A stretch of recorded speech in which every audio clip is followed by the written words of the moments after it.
Willkommen zu dieser Tarotkartenlegung. Einen schönen guten Abend. Ich mache für euch wieder einmal eine Stapelwahl, ein Auswahlorakel. Und zwar könnt ihr hier auf bis zu 2 Männer schauen. Stapel Nummer 1, blauer Stein. Und Stapel Nummer 2, lila Stein.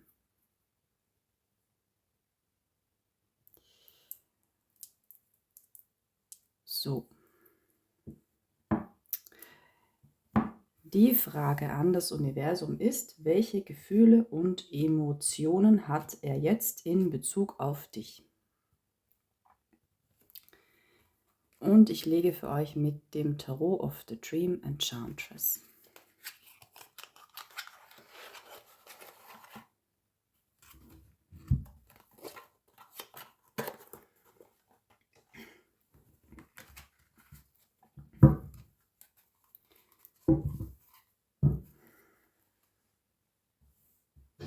So. Wählt aus oder ordnet jeweils einen Mann, einen Stein, einen Stapel zu.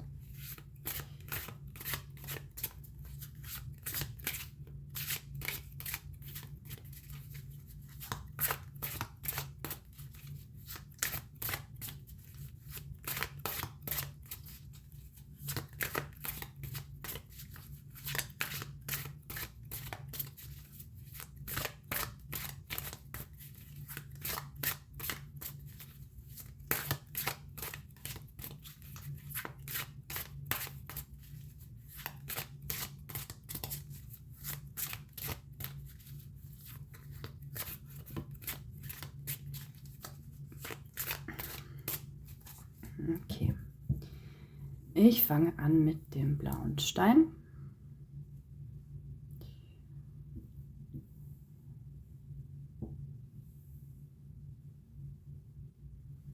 Okay. Schauen wir mal, in welchen Energien gerade er allgemein in Bezug auf dich ist.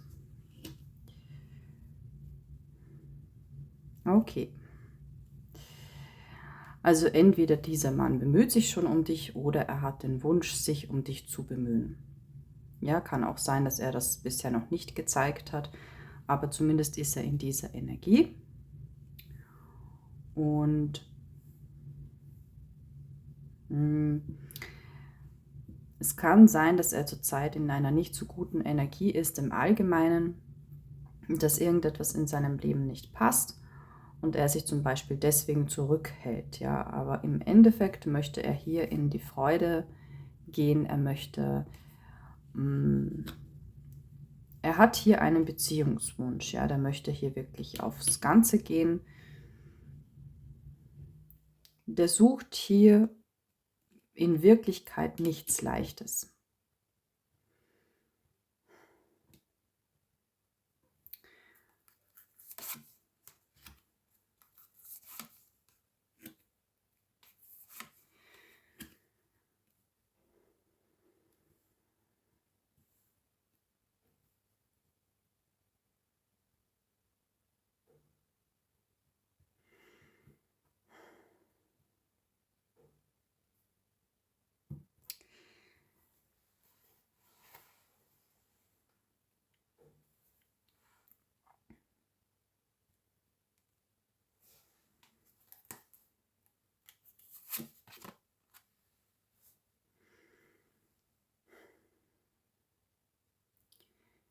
Bei einigen kann es allerdings auch sein, dass es mit diesem Mann schon Probleme gegeben hat, ja, dass es Unstimmigkeiten gegeben hat oder dass er etwas gesagt hat, was dir nicht gepasst hat.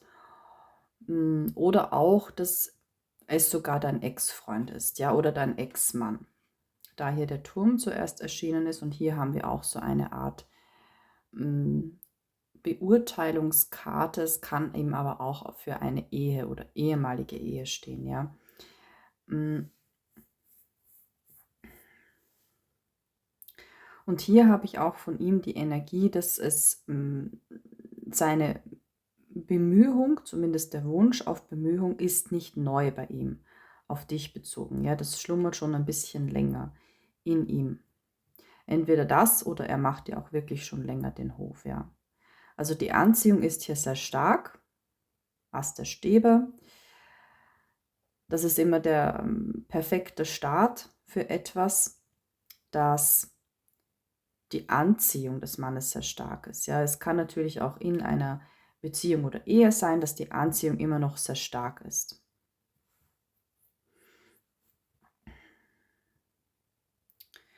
Bei einigen kann es auch sein, dass die Anziehung in der Vergangenheit liegt und im Moment spürt ihr diese Anziehung von ihm nicht mehr. Ja, also ja, wenn es zum Beispiel Schwierigkeiten gab oder im Moment Schwierigkeiten gibt, dass du im Moment weißt, seine Anziehung dir gegenüber oder seine Sympathie dir gegenüber ist gesunken, ja, oder ist vielleicht zumindest aus deiner Sicht komplett weg.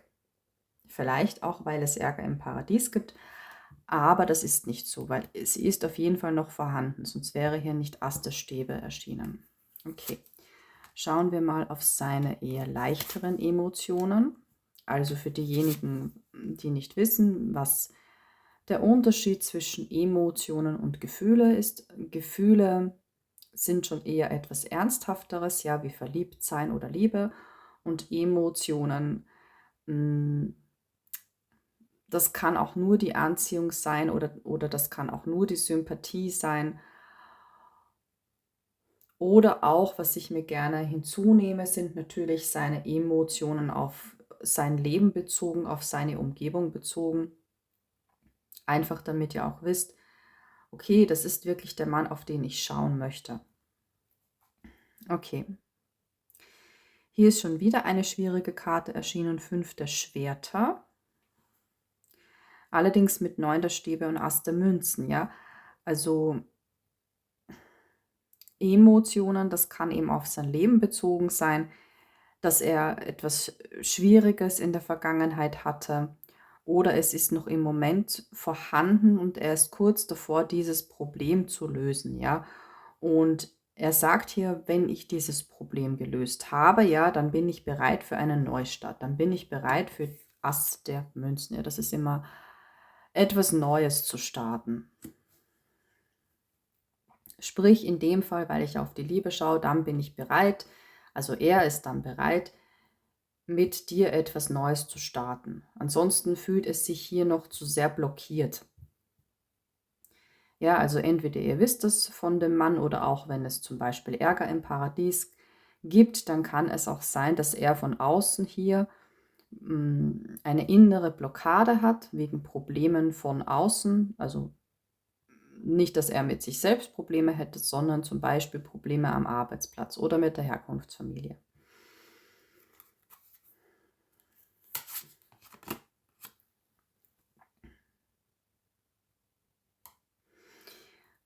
Ich wollte hier noch ein bisschen zu dem einen Ratschlag ziehen. Hier erscheint noch die Kraft.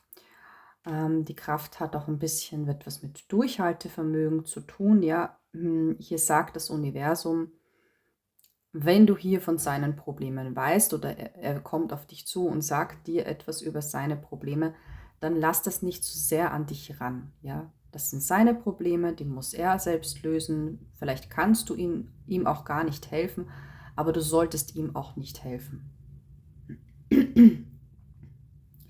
Ja, das würde dir selbst zu viel Kraft kosten und Männer haben es lieber, wenn sie die Beschützer und Helfer für die Frauen sind, aber umgekehrt mögen sie das eigentlich nicht so, ja, dieses Beschützen wollen, das ist einfach zwischen Frau und Mann normalerweise eher der Wunsch des Mannes und ja, es kann sein, dass er sich dann dadurch weniger männlich fühlt. Ja, es wird einfach in der Psychologie empfohlen, dem Mann generell nicht bei seinen Problemen zu helfen. In der Ehe dann schon, aber auch nicht zum Beispiel eine Therapeutin zu ersetzen. Also nicht für ihn eine Therapeutin zu sein, sondern ihn zur Therapie zu schicken, wenn es wirklich notwendig ist. Okay, dann schaue ich auf die Emotionen auf dich bezogen, also eher auf die zarteren Gefühle.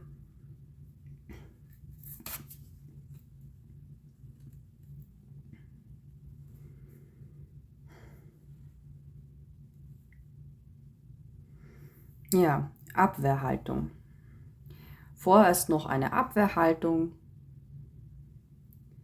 Er muss sich erst über etwas im Klaren werden, also nicht auf dich bezogen,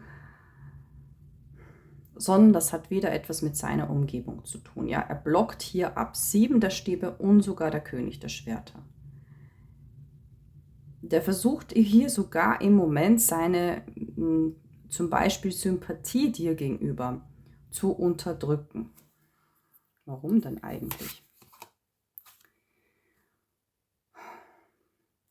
Er sagt, sonst sind nämlich diese Probleme, die ihr gerade habt und die ihr lösen muss, euch im Endeffekt im Weg, ja, für eine gemeinsame Zukunft. Das würde eurer Verbindung, eurer Harmonie schaden. Also damit versucht er dich auch sogar zu schützen, ja. Das ist etwas Tolles. Und es ist auch wenn ich das jetzt so sage, ja, es ist ganz normal, dass es immer wieder Menschen gibt, die irgendwelche Probleme haben. Aber das dürfte bei ihm hier etwas Schwerwiegenderes sein. Also entweder du weißt davon, ja, oder das ist wirklich etwas, selbst wenn es nur ein leichtes Problem ist, von dem du weißt, dann hat das in ihm nun mal diese negativen Emotionen ausgelöst. Dass er hier ein bisschen, ich bekomme hier von ihm so eine gestresste Energie rein, so und unbedingt diesen Wunsch, ein Problem zu lösen, ja. Ja, das kann auch eigentlich etwas ganz Banales sein, wie zum Beispiel, er streitet zurzeit mit einem Familienmitglied und das geht ihm einfach sehr nahe. Okay. Gut, das war jetzt nur eine Aussage. Ich schaue noch ein bisschen mehr auf seine Emotionen.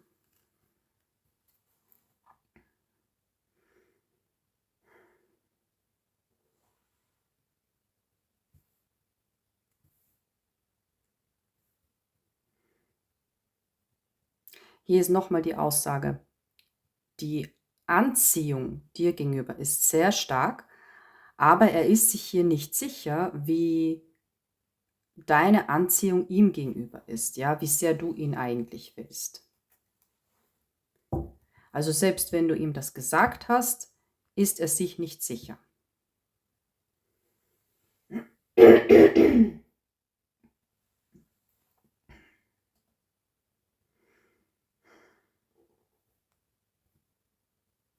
Er möchte hier auch ein bisschen, das ist hier so ein Zusatzaspekt, abwarten, so dass er von dir ein Zeichen bekommt, wie sehr du ihn eigentlich willst, ja, wie sehr du ihn sympathisch findest, wie sehr du ihn auch vielleicht sexy findest, so dass es sich dir auch sicher sein kann, ja, dass es, selbst wenn du jetzt sagst, aber der muss das doch wissen, ja, ich habe doch mit ihm eine Beziehung oder Ehe oder ich war schon mit ihm intim. Das muss nicht unbedingt für den Mann eine Bestätigung sein, dass die Frau ihn komplett anziehend findet, ja. Ja, weil er kann ja auch nur einfach zufällig gerade der Mann in ihrem Leben sein und eigentlich ist sie gar nicht so stark von ihm begeistert. Das ist natürlich möglich, ja.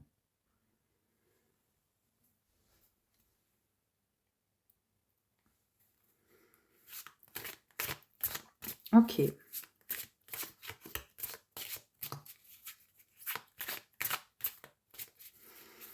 Gut, einmal muss ich aber noch mal auf die Emotionen schauen. Da gibt es noch irgendetwas.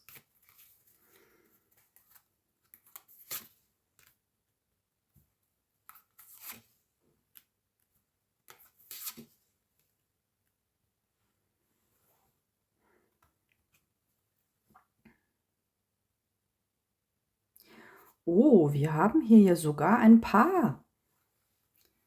Also hier ist das Rad des Schicksals und dann haben wir hier ein Paar. Ja.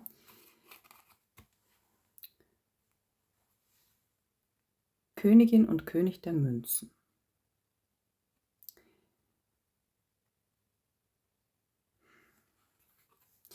Also er sagt hier, je nachdem, was auf deine Situation passt, ja, entweder was den ersten genaueren Eindruck betrifft oder auch was die Sympathie oder Anziehung betrifft, sieht er dich jetzt schon als seinen passenden Gegenpart. Ja, bei dem, was er jetzt schon von dir weiß, sagt er, das ist eine Frau, die ich wirklich haben möchte, ja. Sogar für die Ehe, denn das sind das ist das Münzenpaar. Und gerade die Königin der Münzen und der König der Münzen stehen auch für die Ehe, ja. Also bezüglich dem, was er von dir schon weiß, sagt er, so habe ich mir eine Ehefrau vorgestellt. Ja. Das heißt nicht, dass er dich schon komplett kennt vom Charakter her. Ja, oder muss jetzt nicht sein unbedingt. Es muss auch noch keine Beziehung sein. Also das ist keine Voraussetzung, oder wie soll ich das sagen? Die Voraussetzung ist für diesen Gedanken, ja, für diese Emotion nicht, dass schon Intimität stattgefunden hat, dass schon eine Beziehung besteht. Aber das, was er bisher von dir weiß, ist einfach aufgrund dieses sehr guten Eindrucks und Gefühl von ihm, spricht für ihn bis jetzt alles nur dafür, dass ihr optimal zusammenpasst. Ja, das glaubt er. Bis hin zur Ehe. Das passt auch zu dem, was ich am Anfang schon gesehen habe, dass das ein Mann ist, der sehr wohl in der Energie ist, dass er etwas Festes haben möchte, dass er eine Beziehung haben möchte. Und das ist nicht selbstverständlich, ja. Es heißt in der Psychologie, ein Mann weiß nicht von selbst, was auch ihm eine stabile Verbindung gibt. Das heißt, die Wahrscheinlichkeit ist hier sehr groß, dass er schon mal eine Beziehung hatte oder auch eine Ehe.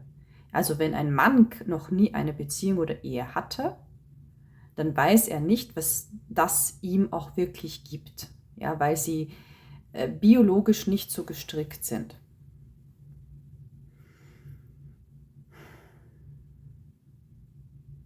Ja, bei einigen ist auch hier die Tendenz,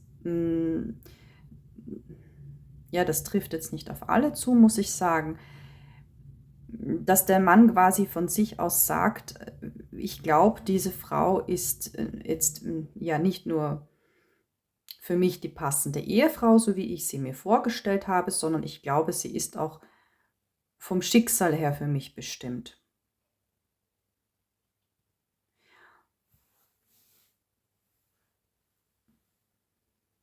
Das ist hier aber nichts Verträumtes, ja, das ist hier so, wie er es als realistisch betrachtet.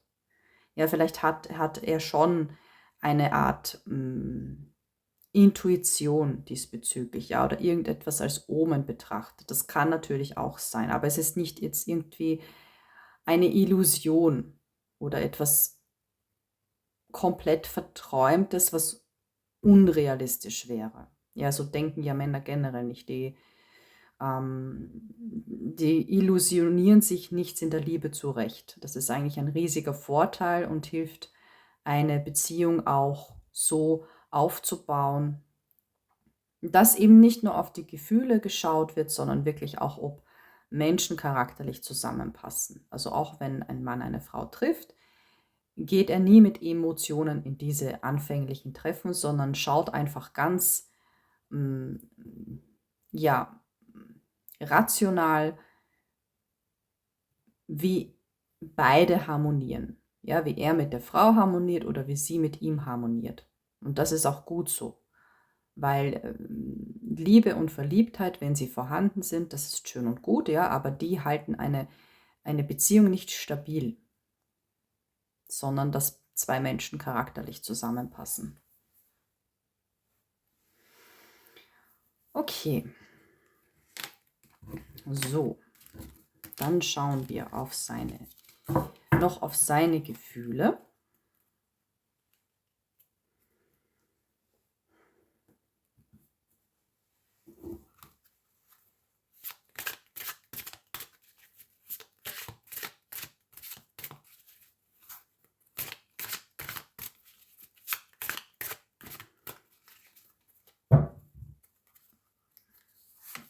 Also quasi, das ist jetzt Verliebtheit, Liebe, das ist jetzt ein bisschen tiefer greifend, ja.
Also wenn es zwischen dir und ihm schon einmal ein Problem gegeben hat, ja, oder es hat dir etwas an ihm nicht gepasst und er weiß davon, ja, und du hast ihm vielleicht schon mal abgewiesen in der Vergangenheit oder ihm das Gefühl gegeben, dann hat er hier Angst, sich komplett dir zu öffnen. Ja, dass er überhaupt oder wieder starke Gefühle zulässt, weil er sagt, er weiß nicht, ob du ihn wieder verstoßen wirst, ja, ob du ihn wieder abweisen wirst, so wie es schon einmal war. Ja, das würde ihn nämlich ziemlich stark runterziehen. Da ist er ein bisschen so vorsichtig im Moment. Ähm, und dann traut er sich auch nur, so kleine Schritte auf dich zuzugehen, um das eben wieder herauszufinden, wie ihr wirklich harmoniert. Und würde er sich aber auch viel Zeit dafür lassen, bis er sich sicher ist.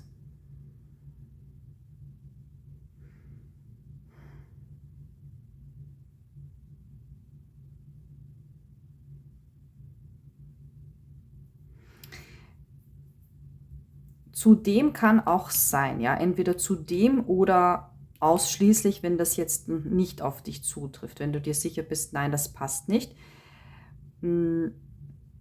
Da sagt er dann auch, bevor er zu schnell einen Schritt auf dich zumacht, ja, und du vielleicht das nicht möchtest. Es geht dir vielleicht zu schnell, ja, es ist dir vielleicht zu rüpelhaft, unhöflich, ja.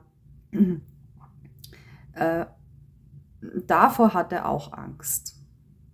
Da sagt er auch, ich möchte es lieber langsam mit ihr angehen, mich ihr langsam annähern, ja, damit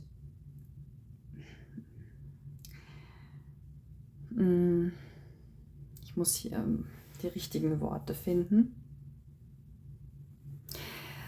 Ja, damit sie sich nicht überrannt fühlt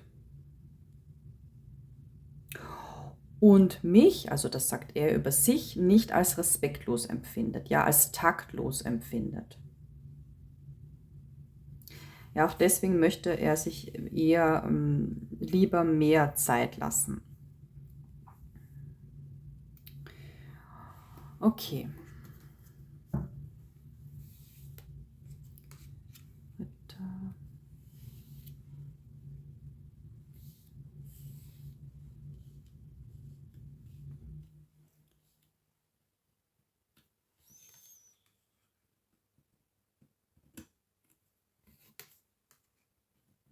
Okay.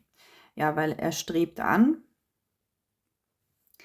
Er sagt, wenn er eine Frau wie dich findet, ja, und er ist sich ziemlich sicher, dass zwischen euch etwas geschehen kann. Da möchte er nichts riskieren, nichts falsch machen, ja, sodass das Ganze zwischen euch zur Unsympathie führen kann, ja.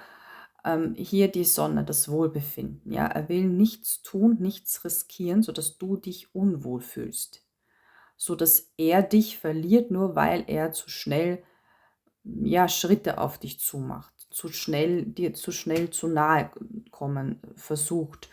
Muss nicht unbedingt körperlich sein, das kann auch nur mit Worten sein, dass er zu stark eine Faszination ausspricht, ja, oder zu früh sagt, ja, zum Beispiel auch, dass er dich sexy findet. Das ist für einen Mann ist das eigentlich ein absolutes Kompliment. Das ist ja die Anziehung, so wie nun mal, die ersten Emotionen beim Mann sind, die der Grund sind, warum der Mann überhaupt eine Frau anfänglich möchte. Ja, das ist eigentlich etwas Positives, aber wir Frauen, ja, wir sind so gestrickt, dass uns vielleicht ein bisschen zu nahe geht, dass wir uns vielleicht sogar beleidigt fühlen, weil das einfach so rein körperlich ist. Und, ja, als ob das eben dann die Frau als Mensch auf den Körper reduziert. Aber ein Mann meint das gar nicht so. Okay.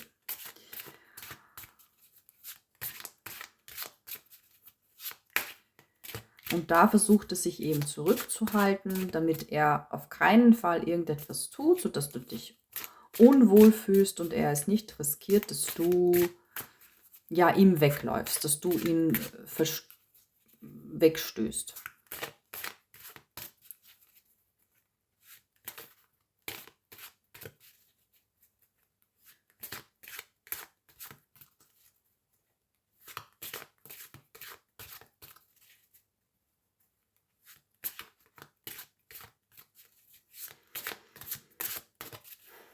Okay. Gefühle für dich.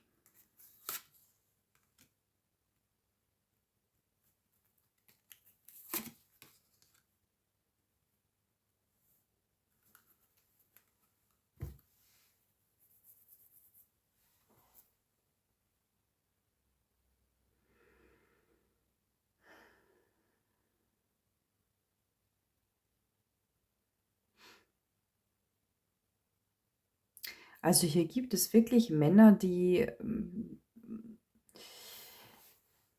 ja, wird nicht auf alle zutreffen.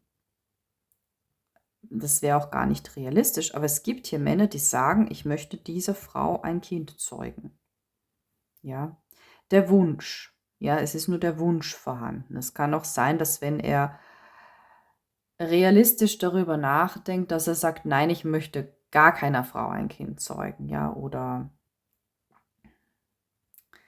ich weiß nicht, es passt nicht vom Alter her, ja, zu jung, zu alt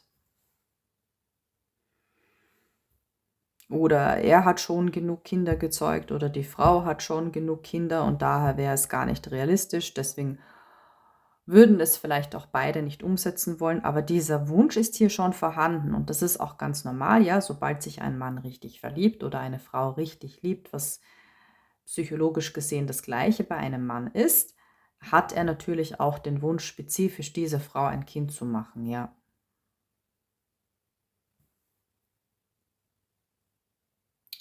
Und das gehört natürlich auch zu den Gefühlen, weil das wäre für zarte Emotionen oder einfache, ja, Gefühle, einfache Emotionen, das wäre natürlich etwas viel zu Starkes.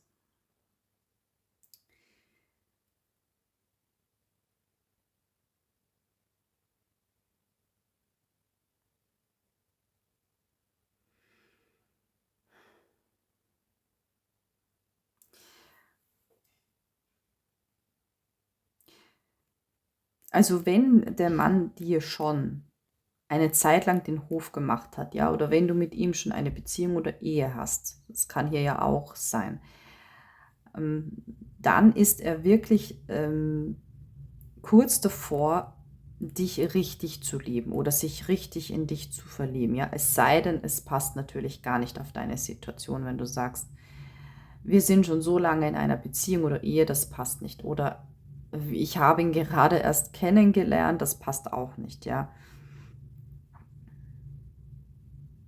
Aber hier ist die sehr starke Bemühungskarte, der Wagen. Und bei dem spüre ich die Energie kurz davor sein, sich in die Frau zu verlieben oder sie richtig lieben. Es wird hier einfach auf einige zutreffen.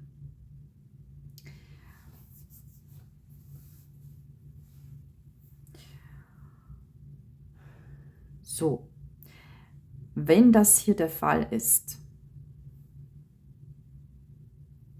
dann hält er sich auch da zurück. Ja, 4 der Schwerter, das ist so eben auch die Karte des Rückzugs. Ja. Und das Erste würde er dir natürlich auch nicht sagen. Natürlich nicht. Also ich will dir ein Kind zeugen. Ich weiß nicht, ja, in der Ehe oder Beziehung vielleicht, aber ansonsten sagt das ein Mann normalerweise nicht. Oh, die Beziehungskarte schlechthin. 2 der Kelche. Sehr schön hier dargestellt.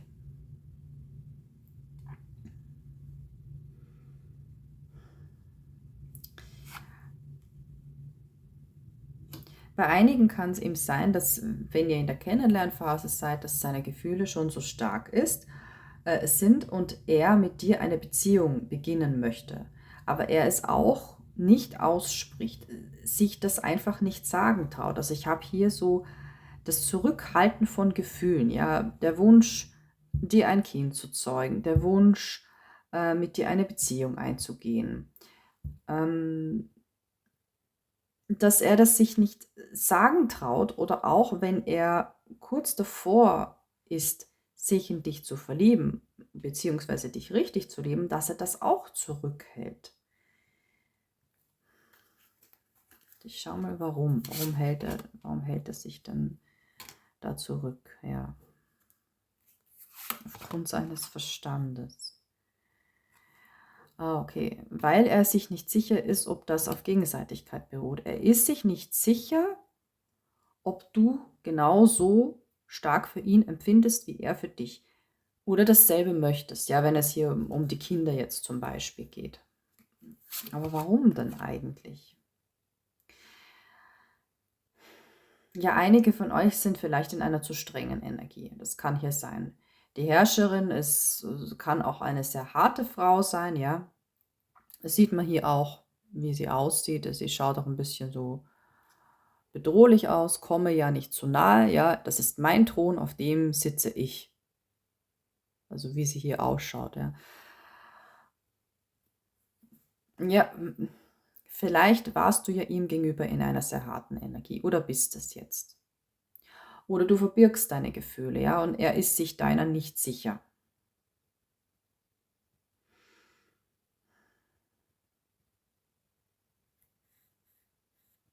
Ja, natürlich wartet dann ein Mann auf ein Zeichen, nicht unbedingt von der Frau direkt, sondern dass er selbst das herausfindet, ja, zum Beispiel durch dein Benehmen, ob seine Gefühle und seine Wünsche auf Gegenseitigkeit beruhen.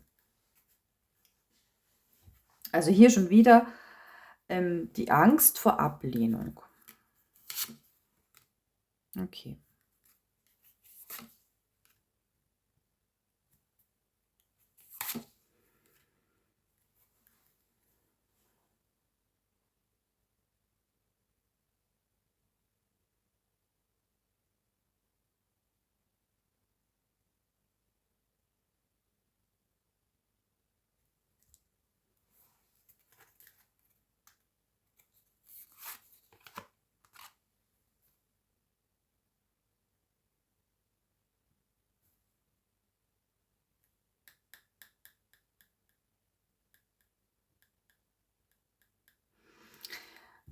Ich weiß nicht, kann es hier sein, dass ihr bereits über Pläne gesprochen habt vielleicht und da gibt es Unstimmigkeiten, ja? Oder du hast einen Wunsch ausgesprochen, es kann auch eine Meinung sein oder eine Ansicht von dir und er weiß, mm, das harmoniert nicht. Das harmoniert nicht mit seiner Vorstellung, ja, oder mit seinem Lebensstil oder mit dem, was er bisher gewohnt war.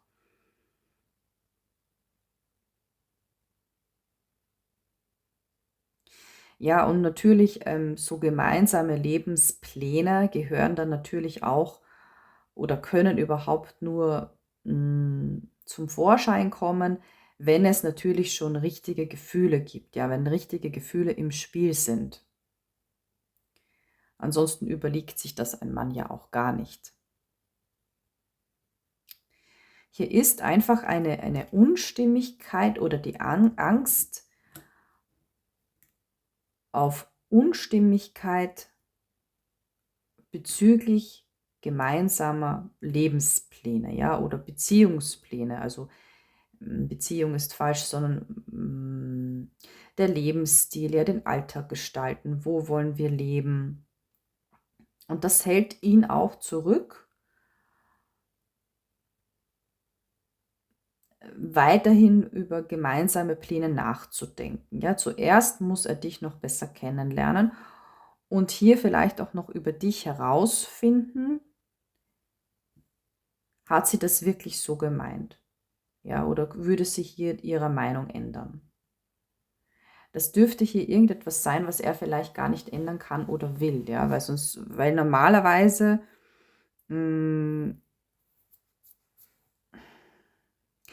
wenn ein Mann auf eine Frau steht, ich sage es so direkt, ja, dann ist er bereit, sich für sie zu biegen, ja, flexibel für sie zu sein oder zu werden. Vor allem, wenn schon tiefe Gefühle im Spiel sind, dann beharrt er normalerweise nicht auf irgendetwas, ja, weil der Mann einfach in das Leben der Frau kommt, sie will und er weiß dann, er muss ihr genügen. Das heißt, wenn er so denkt, ja, das, was ich euch sage, das sind psychologische Fakten. Das ist nicht meine Meinung. Also, es ist auch meine Meinung, ja, aber es ist nicht nur meine Meinung. Oder sagen wir so, ich gehe einfach nach den Fakten. Wenn ein Mann so denkt, ja, dann ist das irgendetwas, was er nicht ändern kann. Oder was er wirklich absolut nicht ändern will. Und er sagt hier, solange er das nicht herausgefunden hat, ob ihr hier im Endeffekt doch auf einen gemeinsamen Nenner kommt, kann er sich nicht weiterhin irgendwelche Pläne in seinem Kopf ausmalen oder nicht weiter darüber nachdenken. Er sagt, das macht keinen Sinn. Zuerst muss er dich noch besser kennenlernen und herausfinden, ja, wenn du hier irgendetwas gesagt hast, wie du etwas haben möchtest, was du in der Zukunft haben möchtest, oder er hat es über dich herausgefunden. Ja, du hast es zwar gesagt, aber du hast gar nicht gewusst, dass das vielleicht gegen seine Pläne ist. Dann möchte er jetzt herausfinden, wie wichtig dir das ist, wie sehr du darauf beharrst.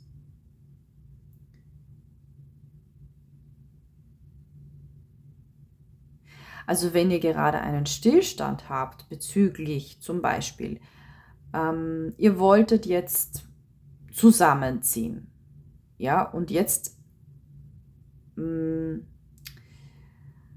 also ich nenne das jetzt nur als Beispiel, weil das einfach das beste Beispiel ist. Ihr habt schon darüber gesprochen und hattet es geplant, zusammenzuziehen, ja, und jetzt möchte er vorerst doch nicht mit dir zusammenziehen, ja, dann kann genau das der Grund sein. Also nochmal zusammengefasst, hier ist von seiner Seite aus ein Stopp bezüglich der Umsetzung gemeinsamer Pläne, wenn auch nur in seinem Kopf, weil er vorher herausfinden möchte, ob ihr hier wirklich nicht harmoniert. Und das erscheint hier natürlich auf der Gefühlsebene, weil ein Mann ohne richtige Gefühle so gar nicht erst denken würde. Okay.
Ja, also nochmal kurz auf die Gefühle geschaut.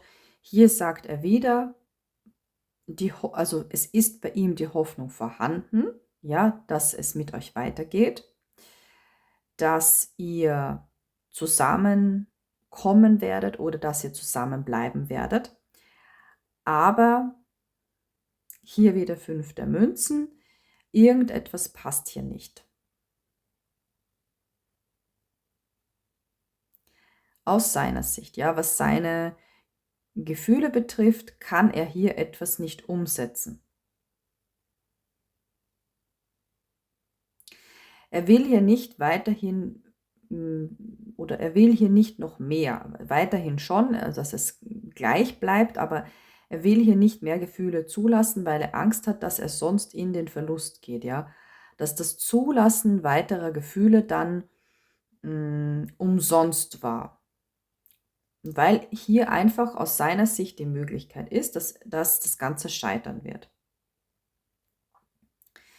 Bezüglich einer gemeinsamen Zukunft. Ja, das kann das Zusammenziehen sein, das kann auch die Ehe sein. Er sagt aber dennoch, ja, also wenn du mit ihm eine feste Beziehung hast, dann will er die weiterhin bestehen lassen, hier, die Liebenden. Ja, oder auch was diese gemeinsame Zukunft betrifft, so denken die Männer leider, auch wenn er sagt, okay, hier muss noch etwas abgeklärt werden. Die Gefühle passen, aber bezüglich der gemeinsamen Pläne, das wird wahrscheinlich wieder auf diese bezogen sein, gibt es ein Problem. Ist es nicht sicher, ob wir wirklich zusammenbleiben werden.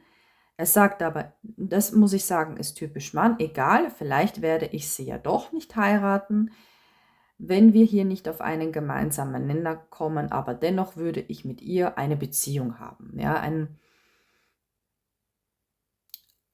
ein Mann wählt immer den Weg des geringsten Widerstandes und ändert nichts, was funktioniert. Ja, das bedeutet, wenn du ihm jetzt eine Beziehung anbietest oder weiterhin anbietest, dann wird er sie annehmen. Ja, weil bis dahin bekommt er dich als Mensch und natürlich auch deinen Körper, zumindest, auch wenn er sich gar nicht sicher ist, ob es zwischen euch so gut harmoniert, dass ihr wirklich in eine Ehe kommen werdet. Ja, wenn hier wirklich schon eine Ehe vorhanden ist, dann sagt er, dann lasse ich sie weiterhin so, wie sie ist, auch wenn ich mir nicht sicher bin, ob das Ganze scheitern wird. Muss ich leider so sagen, ja.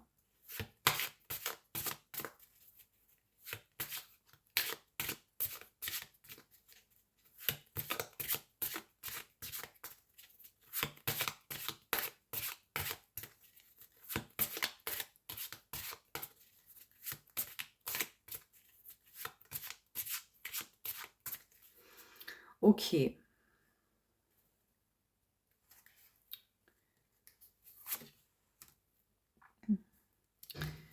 Ich lege euch jetzt noch einen Ratschlag.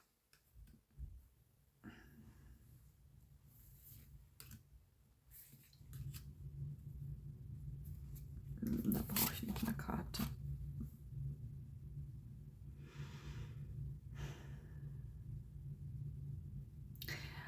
Hier sagt das Tarot, streite nicht mit dem Mann, ja. Warte einfach ab, wie sich das zwischen euch entwickeln wird.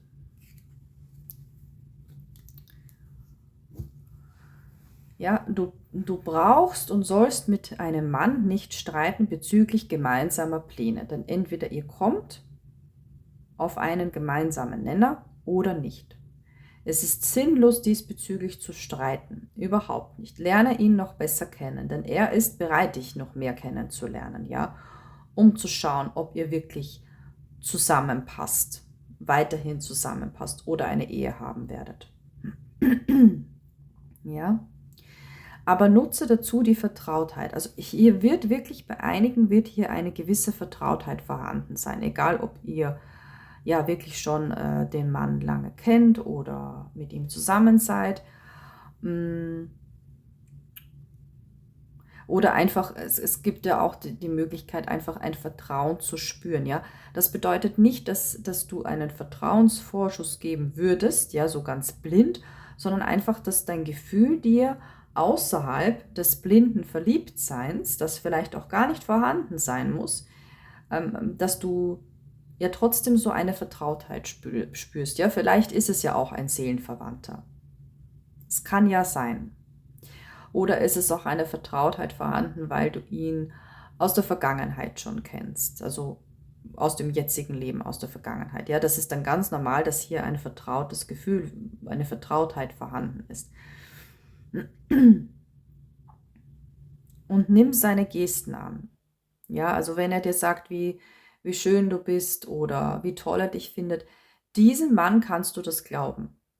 Das hier ist ein ehrlicher Mann. Er hält sich zwar zurück, ja, weil er dich nicht verscheuchen möchte, das hatten wir hier ja, aber wenn er dir entgegenkommt, ja, wenn er dir emotional entgegenkommt und dir irgendetwas Schönes sagt, ja, sofern das wirklich hier dein Mann war,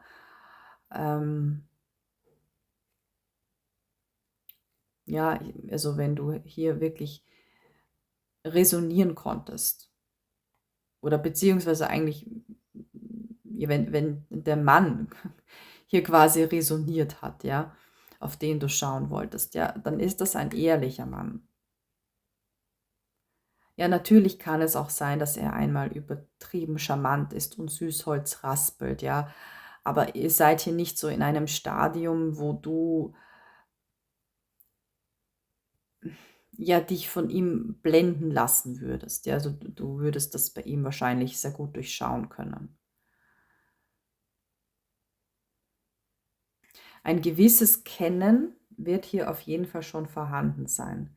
Ja, bei den meisten ist die Tendenz ist hoch. Und wenn, dann kannst du ihm auch das glauben, wenn er dir irgendetwas Schönes sagt. Dann nimm das an, ja, weil es einfach,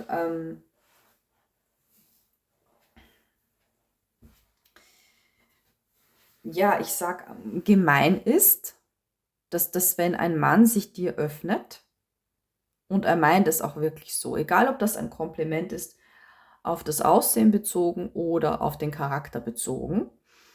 Und er öffnet sich dir damit, ja. Ja. Wenn er dir ein Kompliment macht, dann ist das ja,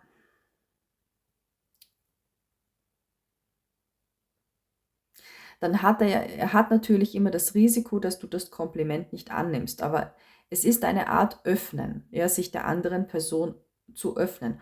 Und wenn du dann das Kompliment nicht annimmst, ja, entweder so abwinkst oder es ihm nicht glaubst und ihn als Lügner darstellst, ja, dann kann ihn das ja wirklich verletzen. Und wenn so etwas häufiger vorkommt, ja, dann kann das dann kann das ein großer Knacks oder dann kann es einen großen Knacks in einer Beziehung oder Ehe machen. Oder natürlich dann auch sogar schlimmstenfalls eine Art Groll in dem Mann verursachen, sodass dann im Endeffekt das Ganze noch in der Kennenlernphase scheitern wird.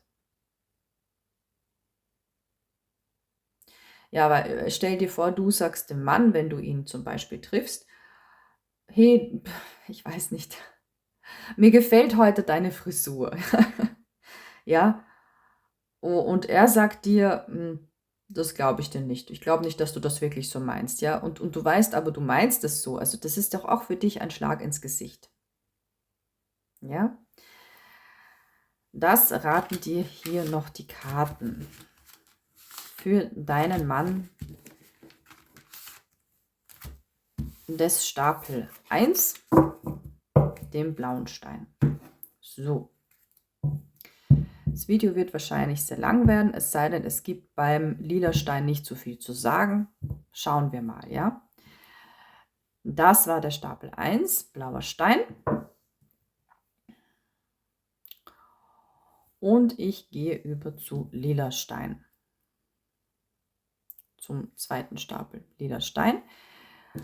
So. Das heißt, ich habe es, glaube ich, gesagt. Ich hoffe, ich habe es gesagt. Das ist jetzt der andere Mann, auf den du schauen kannst, ja? Oder kann natürlich auch sein, dass einige sich nur den lila Stein anschauen, den blauen Stein gar nicht. Ist auch okay. Einmal gut die Karten mischen.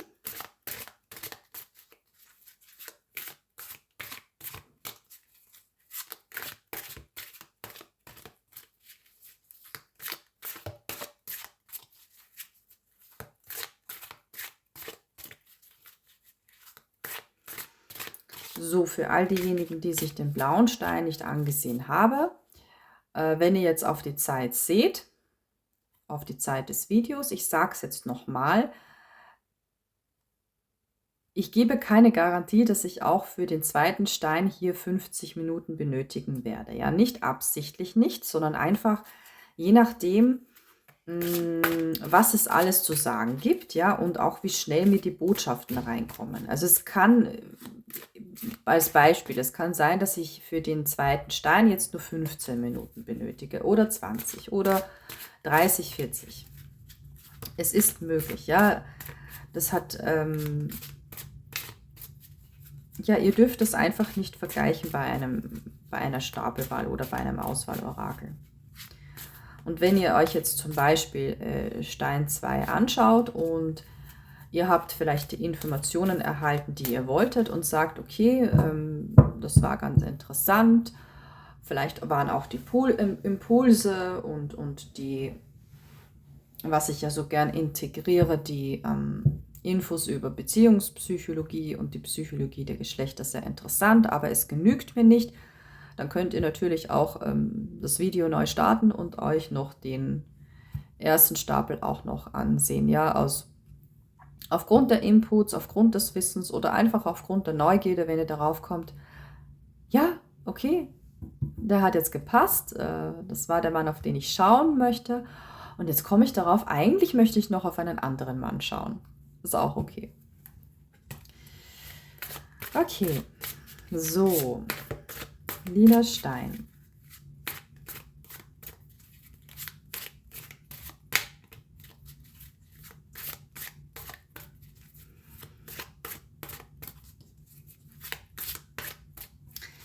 Ich finde dieses Deck so schön, schon allein auch dieses Deckblatt. Okay. So. Ein bisschen etwas über den Mann zuerst, ja? Damit ich seine Energie einmal einfange. Oh. Okay. Du schaust hier auf einen sehr, sehr emotionalen Mann, ja? Der lässt sich gerne in Emotionen verfallen. Es muss nicht sein, dass er nach außen so hin wirkt, ja? Es kann auch das Gegenteil sein, dass er zum Beispiel ganz tough wirkt, aber in ihm brodeln sehr starke Emotionen. Ich schaue hier jetzt mal nur auf Emotionen, auf ihn selbst, auf die Umgebung. Ja, ich schaue jetzt noch nicht auf tiefere Gefühle. Ich muss zuerst seine Energie einfangen. Wir steigern uns. Ja, und auch da gibt es etwas Interessantes zu erfahren, auch über dich, ja, weil ein Mann kann für dich eben nicht nur Gefühle haben, sondern auch Emotionen. Ich glaube, ja, ich habe den Unterschied zwischen Emotionen und Gefühle vor dem ersten Stapel gesagt. Okay. also erklärt. Ja, also das kann sein, ja, dass er zum Beispiel Dinge, die in seinem Leben passieren, viel, viel emotionaler auffasst als andere Menschen oder auch nur als andere Männer. Es kann aber auch sein, dass er ja zu früh, bevor er selbst eine Frau geprüft hat, von ihr zu sehr schwärmt. Ja, auch solche Männer gibt es. Es ist zwar am Anfang bei einem Mann immer nur die sexuelle Anziehung, aber trotzdem kann ein Mann natürlich auch gewisse so Wunschträume haben von Frauen. Also oder von einer Frau, ja. Also er ist hier einfach sehr, für einen Mann ist er sehr emotional, auch wenn das nach außen nicht aufscheint, ja. Mm, Ich habe hier auch die Tendenz, das muss jetzt nicht auf alle eben zutreffen, dass das ein Mann ist, der im Moment sehr stark sein Leben genießt, ja, der gerade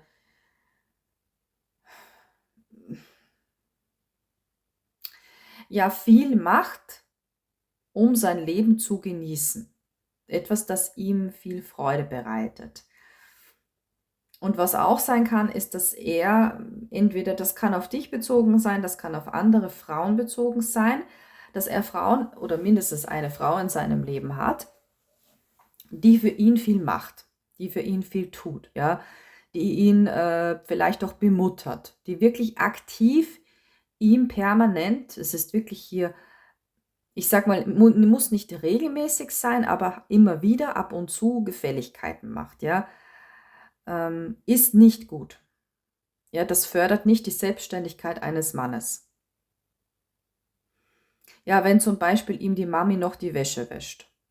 Oder wenn ihn zum Beispiel eine Frau bekocht, mit der er nicht mal verheiratet ist. Ja, das wird ja auch so in der Psychologie empfohlen. Ja, tut nichts für den Mann, solange ihr nicht mit dem Mann verheiratet seid. Ja, weil wenn ihr schon das tut, was ihr auch für euren Ehemann tun würdet, ja, sei das ihm Intimität geben, für ihn putzen, mitputzen, für ihn kochen, mitkochen, ja, oder ihm seine Wäsche waschen. Ja, wenn er von dir schon das bekommt, was er von dir als Ehefrau bekommen würde, hat er keinen Grund, dich zu heiraten. Ja, weil ein Mann ändert nichts, was funktioniert. Ja, warum soll ich sie denn heiraten? Was hätte ich denn für einen Vorteil? Ja, oder wenn beide schon zusammenleben. Ja, auch zusammenziehen ist nicht gut vor der Ehe. Eben auch genau deswegen, ja. Und es gibt auch Frauen, die gar nicht darüber Bescheid wissen und dennoch sagen, nein, wenn ich mit einem Mann zusammenziehe, ja, dann wird es nur mein Mann sein. Warum soll ich mit einem Mann zusammenziehen, mit dem ich vor dem Gesetz fremd bin? Eine Fremde, wir sind Fremde füreinander vom Gesetz her. Ja? Ich habe keine Rechte. Ich bekomme keine Witwenpension oder er nicht. Ähm, Ich habe keine Krankenhausbesuchsrechte. Ich kann offiziell eigentlich in der Öffentlichkeit nur sagen, das ist mein Freund, das ist nicht mein Mann.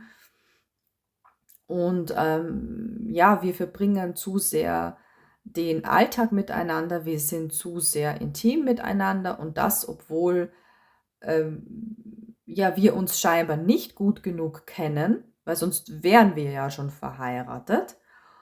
Und obwohl wir uns noch nicht gegenseitig zueinander bekannt haben. Ja, warum sollte ich mit so einem Mann zusammenziehen? Also ja, es gibt Frauen, das ist eigentlich ein super, es geht vom Instinkt aus, es haben aber nicht so viele. Und das ist ganz toll, wenn eine Frau ja, weiß, dass sie sich sonst sehr schäbig fühlen würde, wenn sie einfach mit einem nicht verheirateten Mann zusammenziehen würde. Aber es ist in der modernen Welt einfach üblich, zuerst eine Beziehung zu haben, zusammenzuziehen, intim zu sein und dann erst zu heiraten. Und das ist eigentlich vor allem aufgrund der Psyche der Frau, aufgrund des Wohlbefindens der Frau genau die verdrehte Reihenfolge. Okay, So, ich bin ein bisschen abgeschweift, aber das musste sein. Ich sage euch nur das, was mir die Karten sagen, ja, was mir reinkommt. Und wenn ich eine gewisse Botschaft bekomme, wie zum Beispiel, hier gibt es eine Frau, die ihn, ja, ich sag's mal so, betätschelt, dann muss ich natürlich mein psychologisches Wissen mit einbeziehen und möchte natürlich dann auch euch sagen, warum das nicht okay ist. Ja.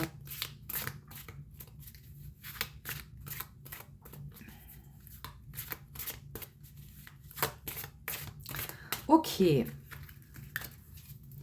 So, was umgibt ihn denn sonst noch? Ja, irgendwelche Emotionen, mal vorerst nicht auf dich bezogen, ja. Ja, vielleicht ist da ja auch irgendetwas Interessantes für dich dabei.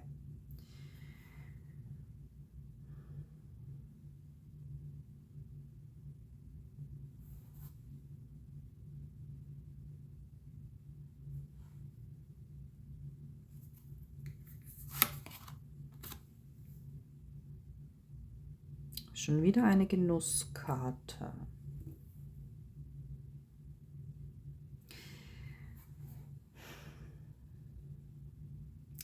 Er ist gerade dabei, sich um etwas zu bemühen, ja, das er aus seiner Vergangenheit zurückholen möchte, von dem er glaubt, dass das zu seinem Leben gehört, ja, dass das für ihn bestimmt ist vom Schicksal, von dem er glaubt, dass er das Recht dazu hat und das sehr stark zu seinem Wohlbefinden beitragen könnte. Ja, ich habe nur diese Information hier genauso.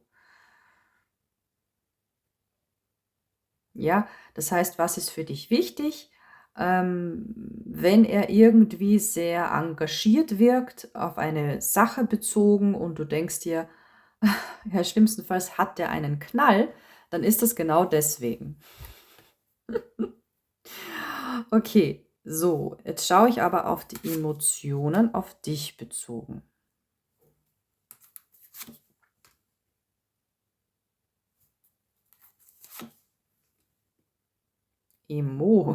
Ich wollte nur Emotionen wissen und es kommen wirklich so starke Karten hier. Ja, Stern, der Stern, der Wagen und 10 der Schwerter.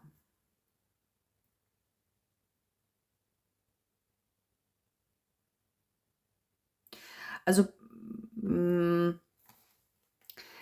auf einige wird es zutreffen. Ja, es muss jetzt nicht auf dich zutreffen. Es ist nun mal eine allgemeine Legung, aber ich sage hier, ich versuche hier viele Energien einzufangen, natürlich.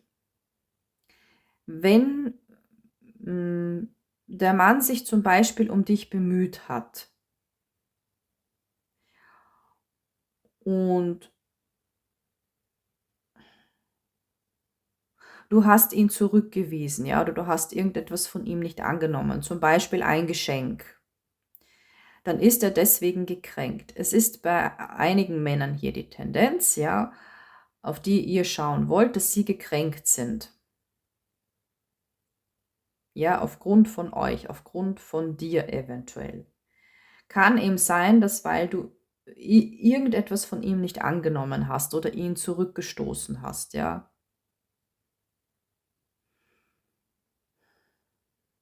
Es kann auch die Intimität sein. Ja, weil, Hoffnung und Wagen in Kombination ist auch natürlich die Hoffnung auf Intimität, ja, das ist auch möglich.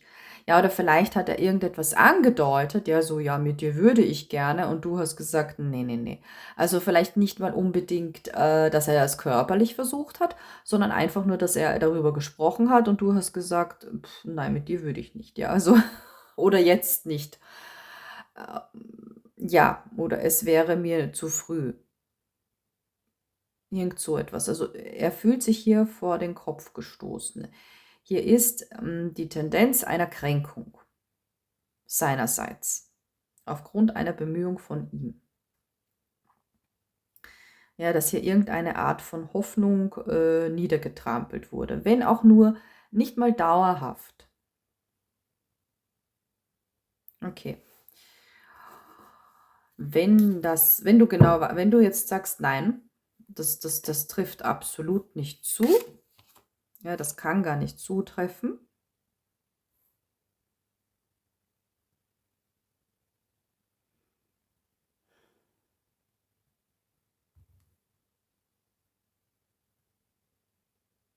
Okay.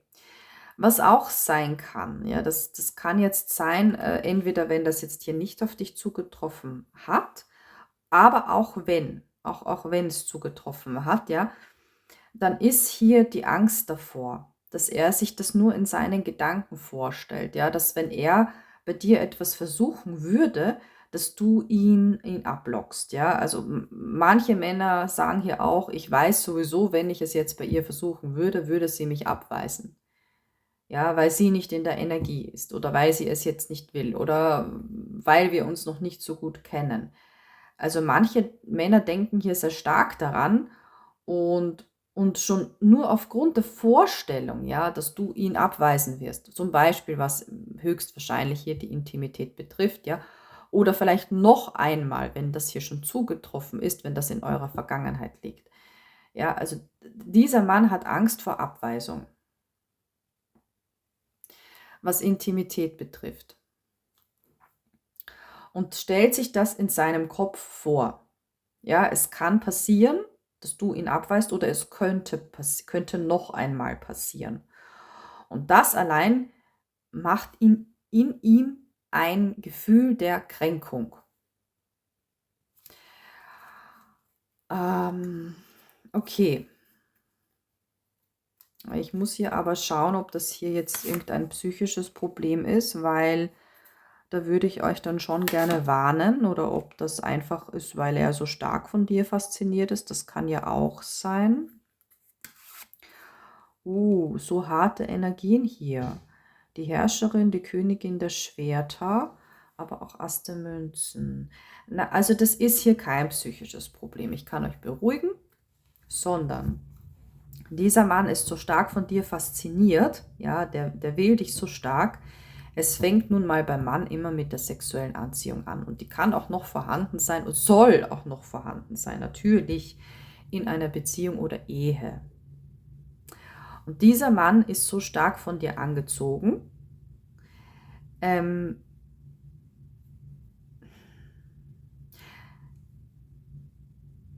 dass er eben deswegen Angst hat, dass du ihn nicht willst.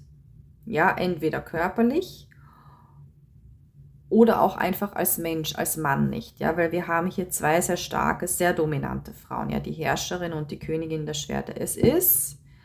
Eigentlich ist bei den Königinnen die Königin der Stäbe die dominanteste. Aber bezüglich streng sein, ja, und etwaiger oder auch der Energie etwas rational zu sehen und sich abzuwehren, das ist die Königin der Schwerter, ja. Und die Herrscherin vereint ja die ganzen Königinnen in einem. Das sind zwei sehr strenge und sehr dominante Frauen, ja. Es heißt nicht, dass er generell davor Angst hat, nein.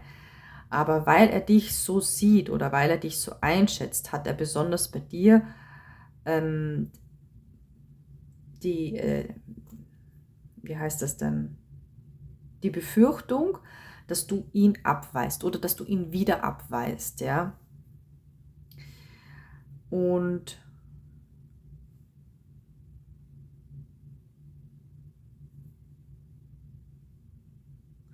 und deswegen möchte er sich ganz sicher sein, dass du ihn nicht abweisen wirst. Weshalb er vorher sagt, ich muss mit ihr einen richtigen Start oder vielleicht auch einen Neustart machen. Ja, Ass der Münzen ist immer so eine Karte des Neustarts oder generell Starts, um in den Erfolg zu kommen. Ja, es ist eine Erfolgskarte. Es ist quasi am ehesten oder die meiste Energie davon ist generell die Saat des Erfolges.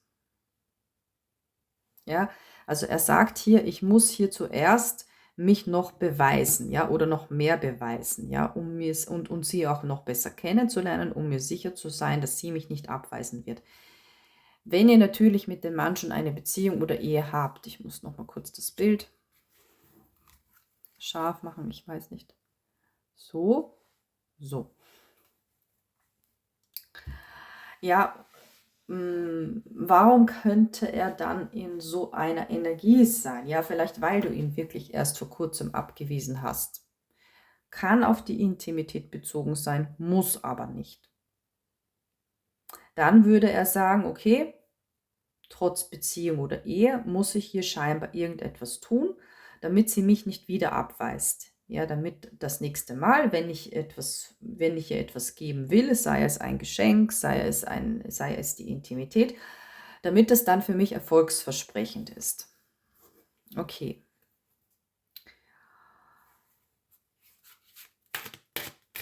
Gut, bei diesem Mann kann ich jetzt übergehen. Ja, da gibt es jetzt nichts mehr auf die Emotionen bezogen zu sagen. Jetzt kann ich bei diesem Mann schon auf die tieferen Gefühle schauen. Welche Gefühle hat er für dich?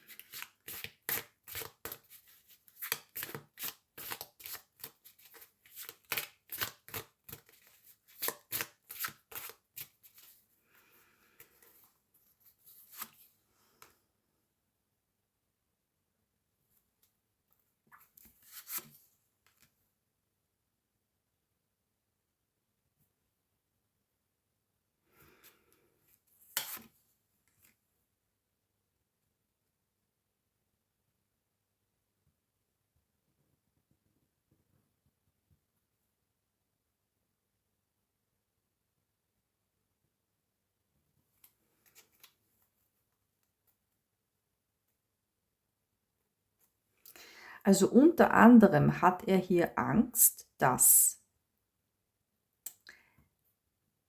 wenn er hier Gefühle zulässt oder noch stärker zulässt, ja, dass du ihn dazu bringen kannst, seine Meinung zu ändern über irgendwelche Dinge oder Angelegenheiten, ja. Ja, oder zum Beispiel, dass du auf ihn einreden kannst, wenn er sich bezüglich irgendeiner Angelegenheit oder Meinung von ihm noch nicht sicher ist, ja, dass du da einen Einfluss auf ihn hast. Und deswegen versucht er im Moment gerade ein bisschen so seine Gefühle zurückzuhalten.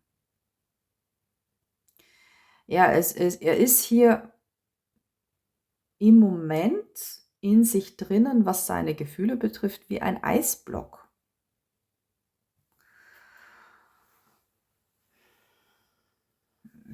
Warum würde er sich denn nicht von dir beeinflussen lassen wollen? Ich frage mal so.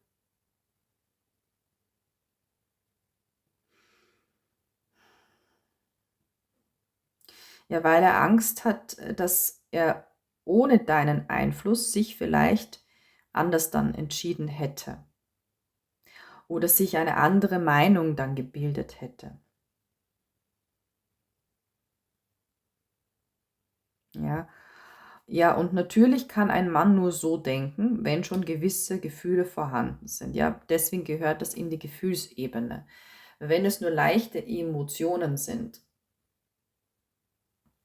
sprich Sympathie oder Anziehung, dann hat er natürlich keine Angst, dass ihn eine Frau beeinflussen könnte.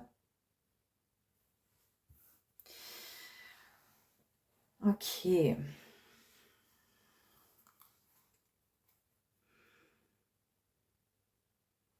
gut, aber von welchen Gefühlen gehen wir hier denn aus? Weil das war ja jetzt nur eine Angst aufgrund seiner Gefühle. Ich will die Gefühle wissen. Da schauen wir da gleich in Kombination mit dieser Aussage. Oh, also ja, Gefühle ist auch relativ, aber ein sehr starkes Gefühl, ich würde es eigentlich mehr als Emotion bezeichnen, aber das ist hier wirklich sehr stark bei ihm ausgeprägt, ja. Deswegen vielleicht erscheint es hier, was hier bei ihm sehr stark ist, ist die Vertrautheit.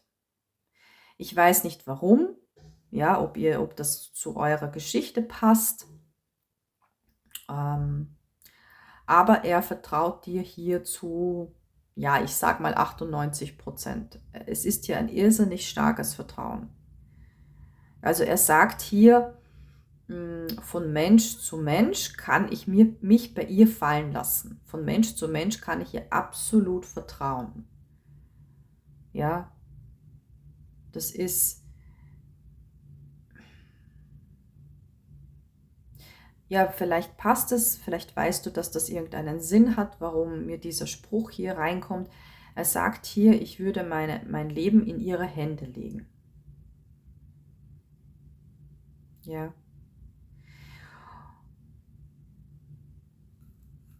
Er sagt hier, die Vertrautheit, die ich für diese Frau spüre, ist für mich, also für ihn, ich spreche jetzt aus seiner Sicht, ein Beweis dafür, dass sie die Frau meines Lebens ist, ja.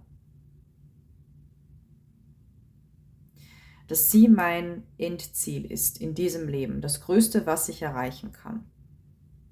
Das ist hier ist hier die Kombination. Ja, deswegen erscheint das in der Gefühlsebene, ja, weil natürlich, wenn der Mann sich denkt, die Frau ist mein Schicksal oder die Frau ist so, wie ich eine Ehefrau auch haben wollen würde, ja, natürlich gehört das dann zur Gefühlsebene. Okay,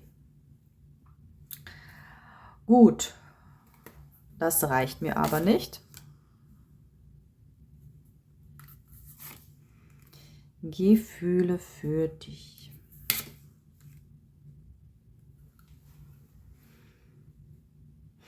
Die Katze. Ritter der Stäbe, 9 der Kelche und das Gericht. Das Gericht, unter anderem eine Karte der Ehe. Er sagt hier, ich fühle mich mit ihr absolut wohl. Ja, mit ihr kann ich viel genießen. Mit ihr genieße ich jetzt schon sehr viel und kann ich mir vorstellen, weiterhin sehr, sehr, sehr gut das Leben zu genießen. Und dafür möchte er sich auch weiterhin um dich bemühen.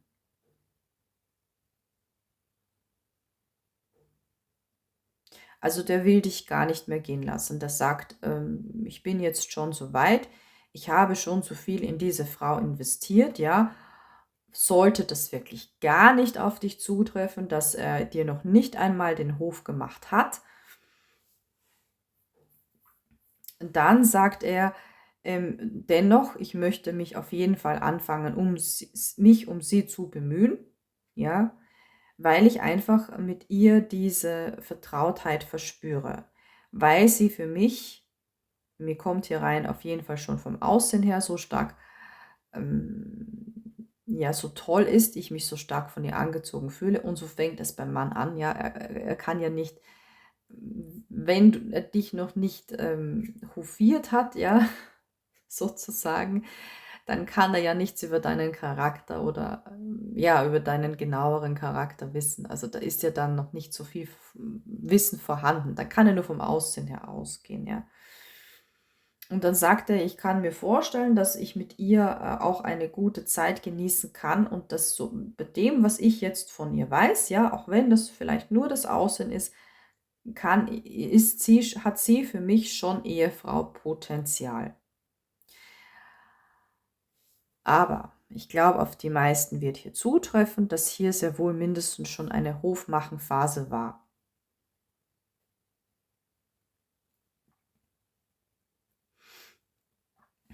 Ja, ich frage hier noch so aus Neugierde, was versteht er denn hier eigentlich unter sie nicht, ja, dich nicht gehen lassen wollen und weiterhin sich um dich so richtig viel bemühen? Ha, aha, 8 der Münzen, die Karte der Arbeit. Ja, sich den Hintern für dich aufzureißen. Also das wirklich körperlich für dich viel zu tun, ja? Kann auch mit Gefälligkeiten zu tun haben. Hier ist zum Beispiel 'n Handwerker zu sehen, ja. Ja, also dieser Mann, und das ist auch eine tolle Energie, ja, ich finde es immer ganz toll, wenn Männer in der gebenden Energie sind. Also, die Männer haben auch die Energie des Gebers, ja, und wir der Empfängerin. Aber auch wenn sie schon, ja, zum Beispiel schon vor der Ehe oder vor der Beziehung vielleicht sogar in einer sehr stark geberischen Energie sind der Frau gegenüber und nicht nur jetzt. was das Hofmachen betrifft, sondern auch was ja, den Alltag betrifft, ja, dass er mal vorbeikommt und sagt, oh, du, bei dir passt doch irgendwas nicht, da muss doch was in der Wohnung repariert werden, ich mache dir das jetzt, ja. Also wirklich Gefälligkeiten tun außerhalb der Verabredungen, der Frau Gefälligkeiten tun, der Frau dienlich zu sein, ja, und ihr auch mit solchen Gesten, wenn er für sie eine körperliche Arbeit verrichtet, ihr zu beweisen, wie sehr er sie will, ja, oder vielleicht dann auch schon, wie sehr er sie mag. Also die Bemühung hier, die er weiterhin machen möchte, weil er sagt im Moment, ja, das ist auf jeden Fall so, wie ich mir eine Frau vorgestellt habe, oder das, vielleicht hatte er auch gar keine Vorstellungen. Ich habe hier nämlich einen Mann, der, ja, wie ich schon am Anfang sagte, sehr emotional ist, und die Tendenz ist hier hoch, dass er sich gar nicht schon ein Bild gemacht hat, welche Frau er heiraten möchte, ja. Aber durch dich kam er darauf, mm,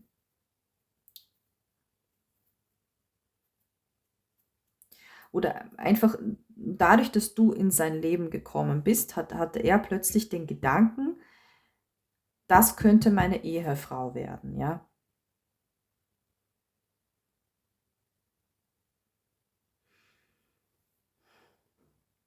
Weil er so sehr von dir fasziniert ist, ja.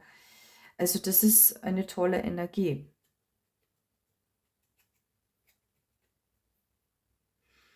Mm,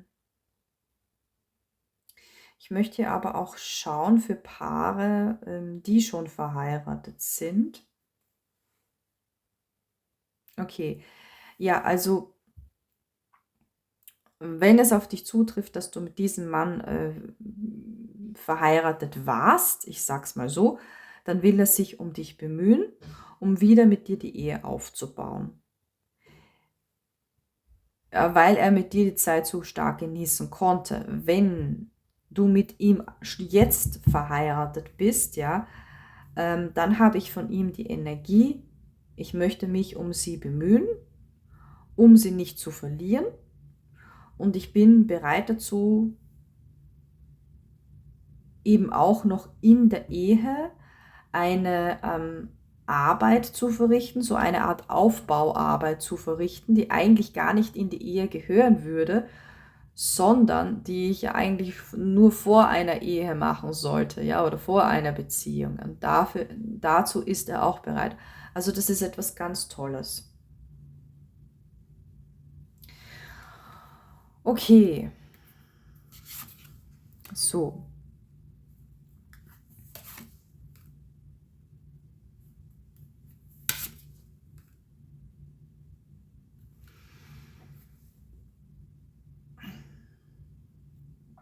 Ja, und dadurch, dass eigentlich Gefühle genau genommen, weil die Emotionen sind ja die zarten Gefühle, Anziehung, Sympathie, und die richtigen Gefühle sind ja, die tiefgreifenden Gefühle sind ja dann eigentlich Liebe und oder Verliebtheit, ne?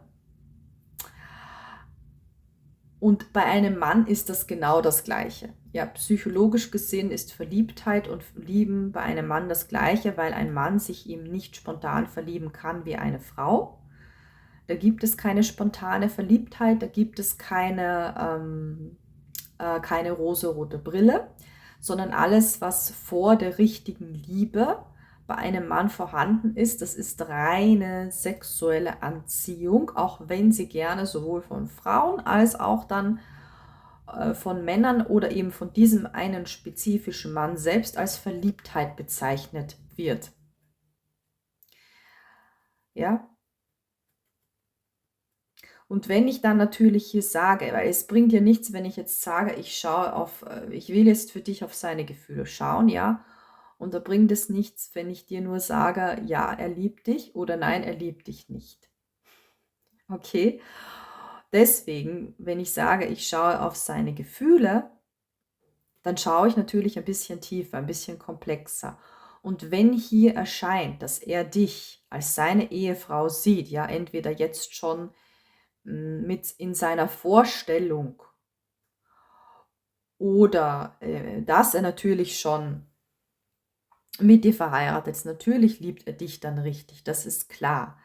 Es gibt natürlich auch die Ausnahme, das kommt dann auch immer darauf an, wie ich es sage, ja, also wenn ich natürlich sage,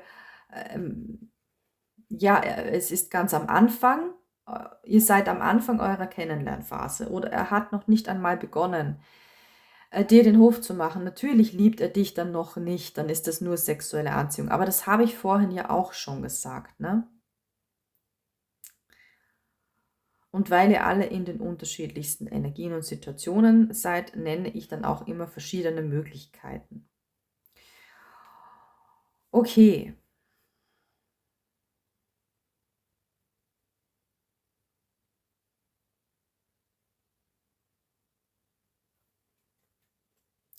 Also für diejenigen, die das auf diesen Mann wirklich ganz sicher bezogen wissen wollen, sprich, ihr müsst es auch ein bisschen realistisch betrachten, ja, wenn er dir noch nicht den Hof gemacht hat oder es ist alles, es hat erst begonnen, ja, er hat erst begonnen, dir den Hof zu machen.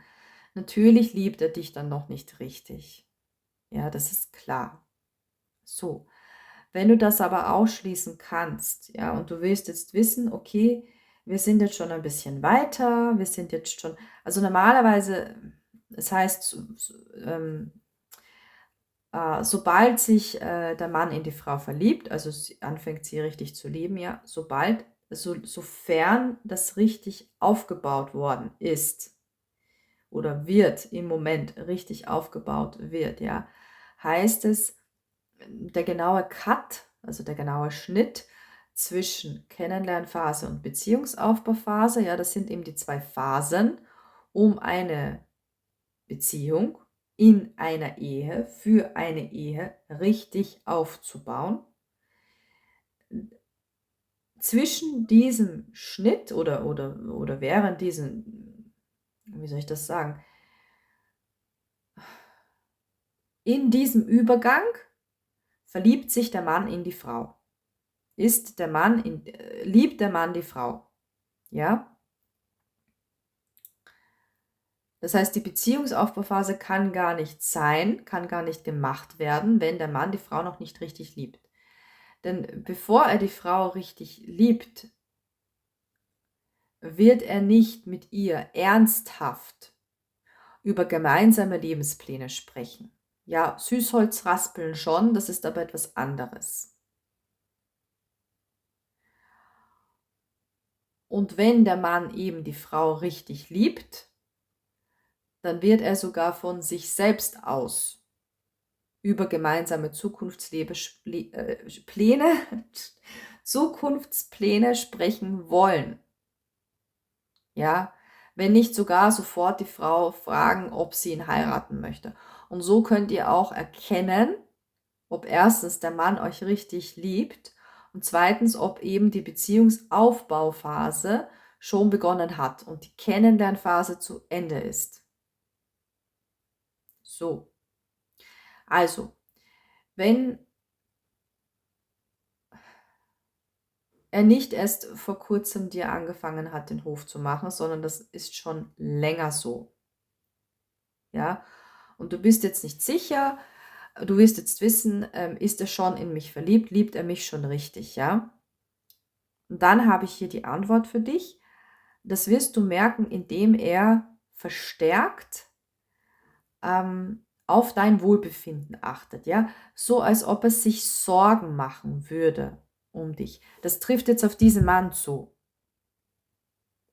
Ja, das mit den Sorgen machen, mit dem Wohlbefinden. Das sehe ich hier in der Sonne. Ja.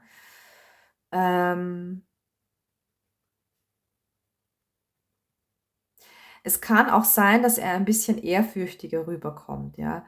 Also, dass er wirklich sogar wörtlich größere Augen macht und dich mehr fragt, was du haben willst, ja, dich mehr nach deinen Wünschen fragt. Und hier haben wir auch noch die Pläne. Das, was ich schon gesagt habe, auch, ja, natürlich, dass er anfängt, über gemeinsame Zukunftspläne zu sprechen. Aber auf diesen Mann spezifisch trifft ihm das zu. Er schaut mehr auf dein Wohlbefinden, er möchte umso mehr, dass es dir gut geht. Er kommt so rüber, als ob er dich mehr ernst nimmt, vielleicht auch noch mehr ernst als zuvor, als ob er umso mehr ja, auf deine Wünsche schaut, dich mehr fragt, was du willst und ja, dich noch mehr bestimmen lässt als zuvor in diesem Fall. Also es heißt sowieso in der Psychologie, die Frau bestimmt immer, ja, immer, von Anfang an. Ja, es geht alles nach ihrem Willen und entweder der Mann passt sich ihr an oder er hat sie nicht verdient.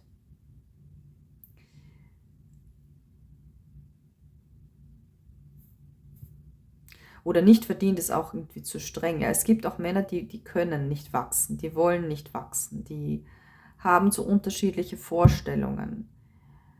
Ja, also es heißt eigentlich so, der Mann hat sich immer der Frau anzupassen, es sei denn, er kann oder er will nicht, dann haben beide getrennte Wege zu gehen. Ja, das heißt jetzt, bestimmen heißt jetzt nicht, dass wie soll ich das erklären? Das ist so komplex. Bestimmen heißt nicht, dass alles immer nach den Wünschen der Frau geht, aber dass sie immer das endgültige Machtwort hat. Ich sag's mal so.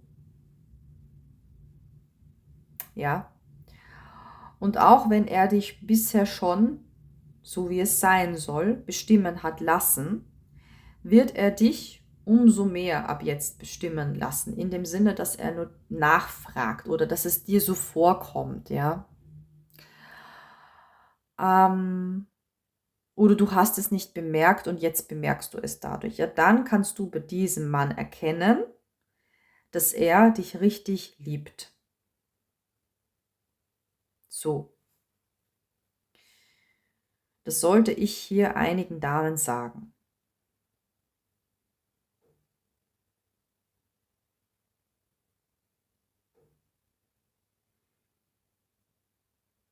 Gut, das jetzt mal weggelassen, auf die allgemeine Frage bezogen, welche Gefühle hat er für dich?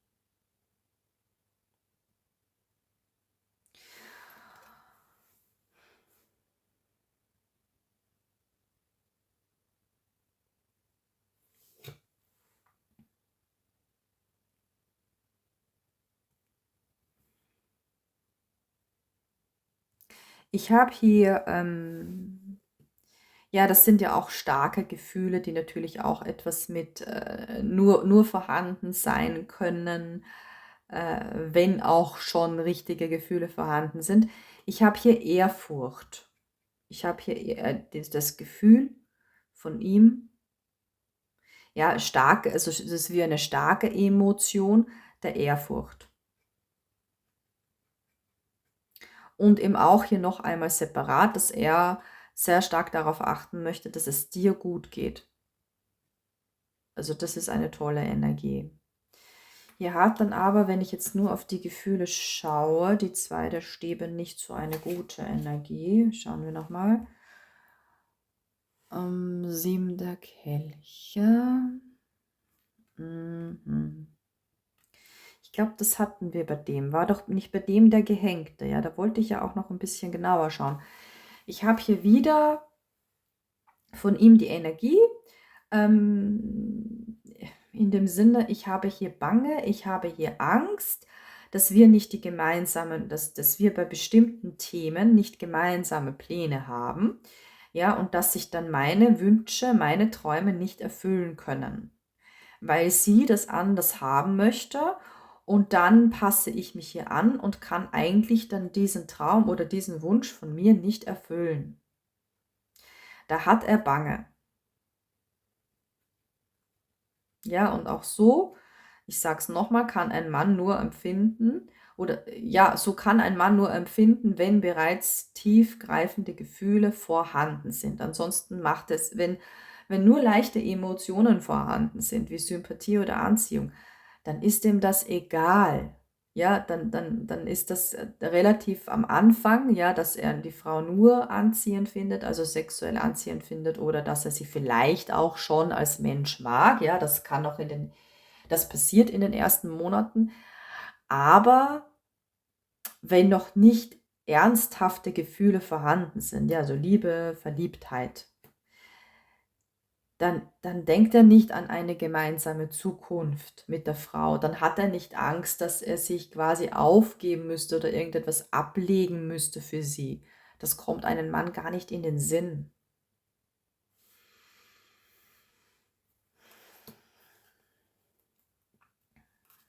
Warum hat er denn Angst davor? Ich frage ihn, ich weiß jetzt nicht, ob ich die Frage schon gestellt habe, aber das ist mir auch egal. Wenn, dann möchte ich einfach nochmal drauf schauen. Warum hat er Angst davor, äh, ja, dass er seine Meinung ändern könnte? Was ist denn so wichtig? Königin der Kelche und die Närrin.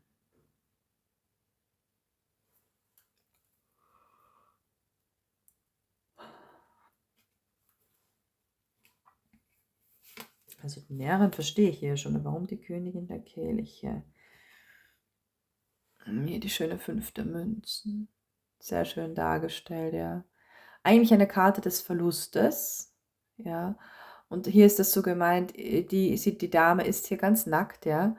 Und das heißt, es kommt so rüber, als ob sie nichts hätte, als ob sie arm wäre. Und hier sind die reichen Kindleins voller Schmuck, ja, die sich denken, wie kann sie sich nur so wohlfühlen, obwohl sie nichts hat, ja. Und so wird hier einfach die Armutskarte 5 der Münzen dargestellt, weil das hier, ich habe es ja schon mal erwähnt, ein Deck ist, das die Karten ein bisschen positiver darstellt oder auch schon die Problemlösungen darstellt. Ja, es gibt auch Menschen, die sagen, ich lege nicht mit dem originalen Rider-Waite-Tarot, weil es einfach zu negativ ist von den Energien her. Und das stimmt auch. Für mich ist das originale Rider-Waite sehr kalt. Ich habe zwar die Nachahmung, das Universal-Tarot habe ich, also das Mini-Universal eigentlich. Das ist die nächstnächste Nachahmung, ja, auch mit einem ähnlichen Zeichenstil und ein bisschen aus einer anderen Perspektive. Aber das, ich weiß nicht, das mag ich einfach. Okay, warum die Königin der Kelche? Dann erscheint hier die 5 der Münzen, weil die Närrin habe ich ja schon verstanden. Warum ist das Bild immer wieder so unscharf? Ich glaube, das ist, weil ich heute die Lampe etwas dunkler habe. Da tut sich der Zoom etwas schwerer. Okay. Aber schreibt mir auch gerne, abgesehen von, ja, wie ihr resoniert, wie immer, ja, und natürlich ein nettes Dankeschön.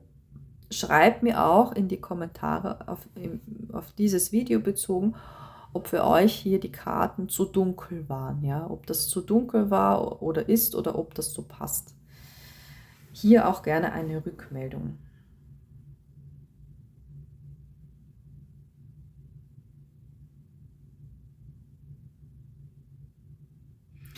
Also er hat hier Angst, dass wenn er sich dir anpasst, ja, wenn du ihn vereinnimmst oder, also er sagt das hier, ich glaube ja nicht, dass das zutrifft, er hat hier einfach Angst, dass du ihn quasi manipulieren könntest, wenn er hier noch stärkere Gefühle zulässt.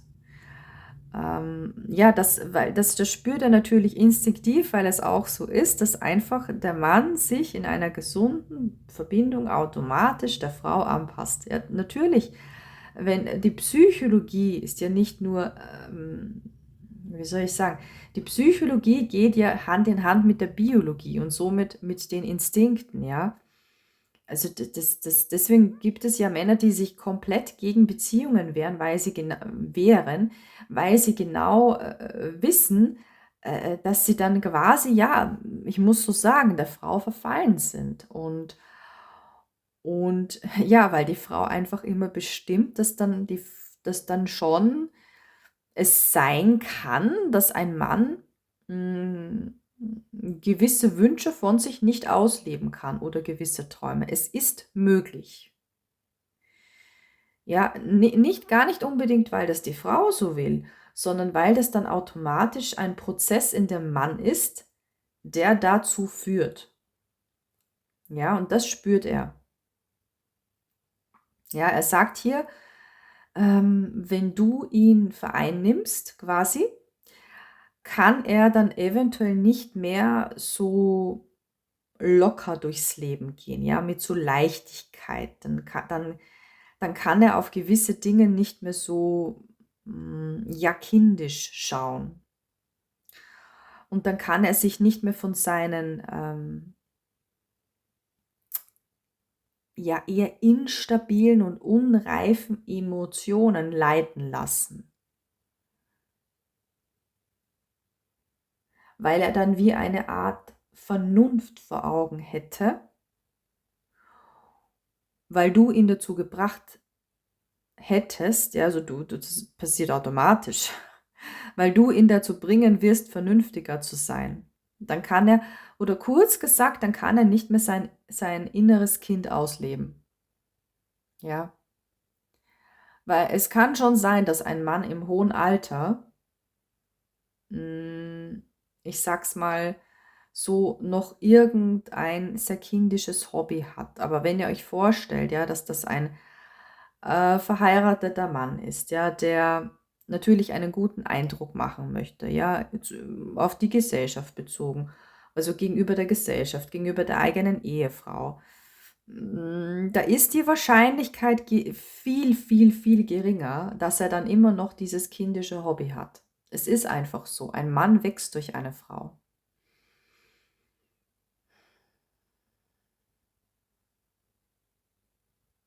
Okay.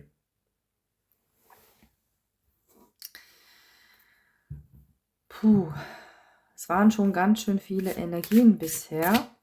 Ich gebe euch auch jetzt noch einen allgemeinen Ratschlag auf diesen Mann bezogen. Ja, also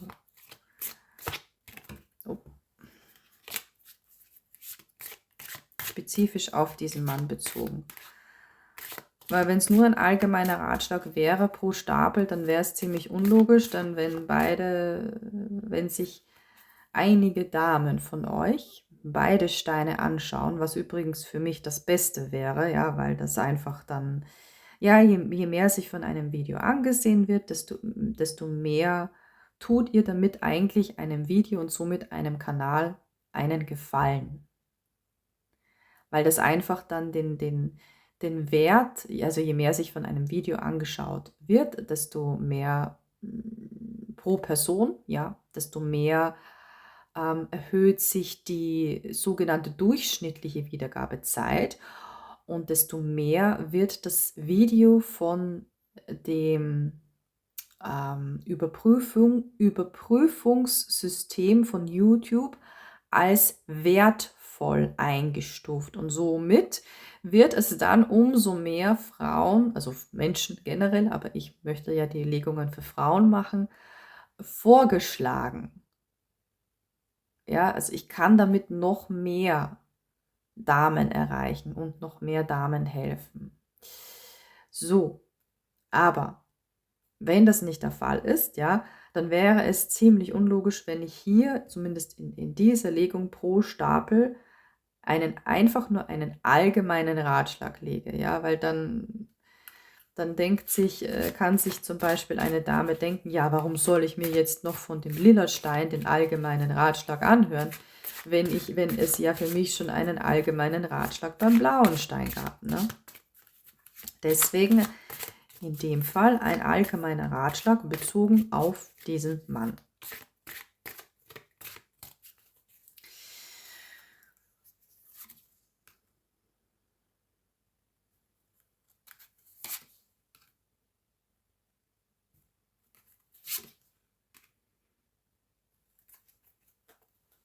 So, Bild ist scharf genug. Hoffentlich. So. Oh, schön. Die Pagen der Kelche, die ist so süß. Ich muss die einfach herzeigen. Die ist so lieb. An diesem Deck die Pagen der Kelche. Hier rät dir das Tarot, ja, oder die Karten. Es ist eigentlich das Gleiche. Ja, also, was habe ich denn jetzt gesagt? Das Universum meine ich natürlich. Ja, Tarot und Karten ist schon klar, dass es das Gleiche hier ist in dem Fall, weil ich mit dem Tarot lege. Aber so, Moment, jetzt muss ich kurz was trinken. So, gerade ein bisschen verschluckt. Also, nein, ich habe mich jetzt schon ein bisschen zu lange konzentriert. Das Universum spricht durch die Karten, durch das Tarot. Das heißt, wenn ich sage, die Karten bzw. das Tarot oder das Universum rät euch etwas, ist es genau das Gleiche. So, also, hier sagen die Karten, lass den Mann auf dich zugehen. Lass den Mann dir zum Beispiel kleine positive Gesten machen, ja. Ich habe hier auch eben die Tendenz, dass er auf dich zugehen wird, dass er dir seine Zuneigung zeigen wird. Eigentlich dauerhaft, aber vor allem in nächster Zeit, ja. Ich habe hier einfach von dem Mann eine irrsinnig starke Zuneigung und Sympathie dir gegenüber, die er dir vor allem in nächster Zeit zeigen möchte. Und hier sagen die Karten, lass das auch bitte zu, ja. Mir kommen hier auch Situationen rein, in denen du vielleicht ein bisschen zu hektisch agieren würdest, zu schnell Entscheidungen treffen würdest, ja.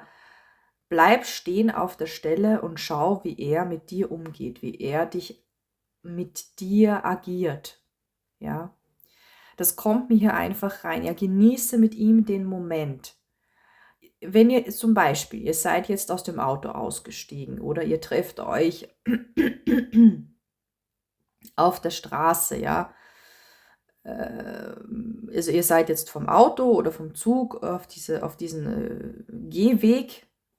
Wie heißt das denn eigentlich? In Deutschland hat das, glaube ich, einen anderen Begriff. Bürgersteig, glaube ich, heißt das auch in Deutschland. Also wir sagen Gehweg.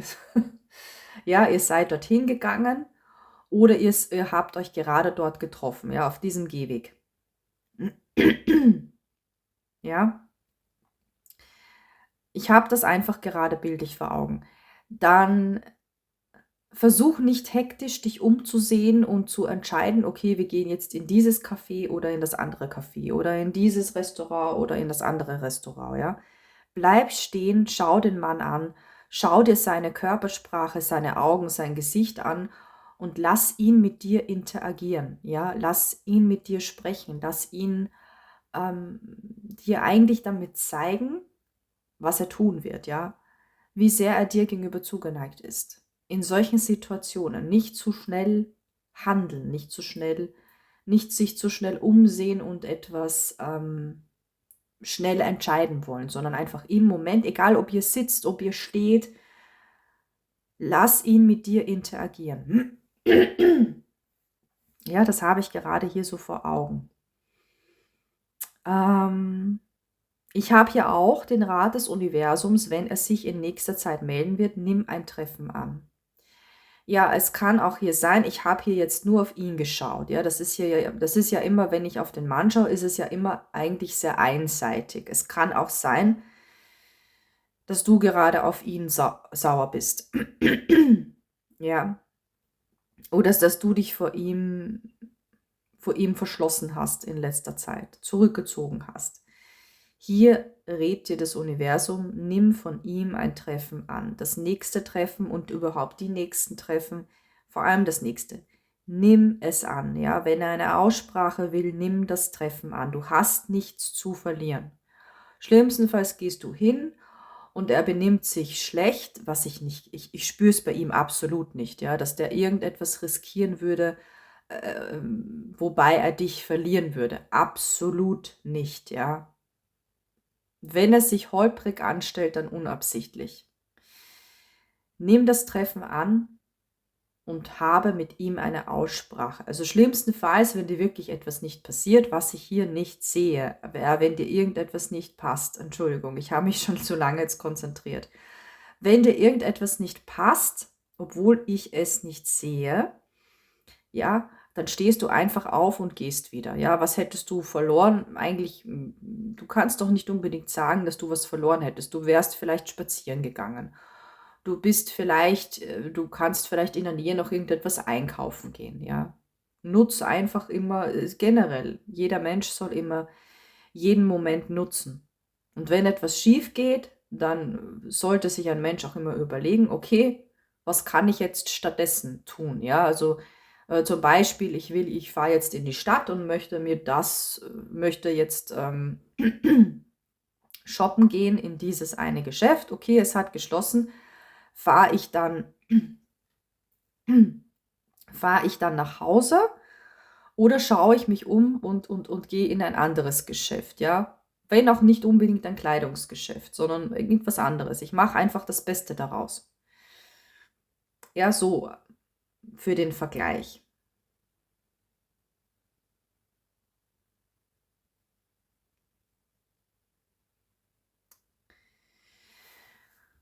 Ich brauche hier aber noch eine Karte, ja, weil hier habe ich nämlich die 4 der Kelche. Habe ich hier wieder dieselbe Energie wie bei der Pagin der Kelche, ähm, seine netten Gesten anzunehmen, aber es muss hier ein bisschen was anderes. Wow, König der Kelche. Okay, also hier bei der Pagin ging es ein bisschen mehr so um Komplimente, ja, um Gesten, um die Zuneigung. Weil ich habe hier auch jetzt zuerst mal die Energie gehabt, verweigere dich nicht. Verweigere dich ihm nicht, und dann wollte ich jetzt noch genauer wissen, was der Unterschied ist zur Page in der Kelche. Und hier sagt das Tarot,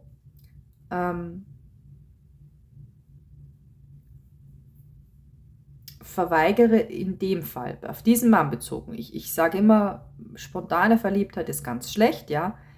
In dem Fall lass es zu, auf ihn bezogen, weil das wird wahrscheinlich hier auch gar keine spontane Verliebtheit sein dann.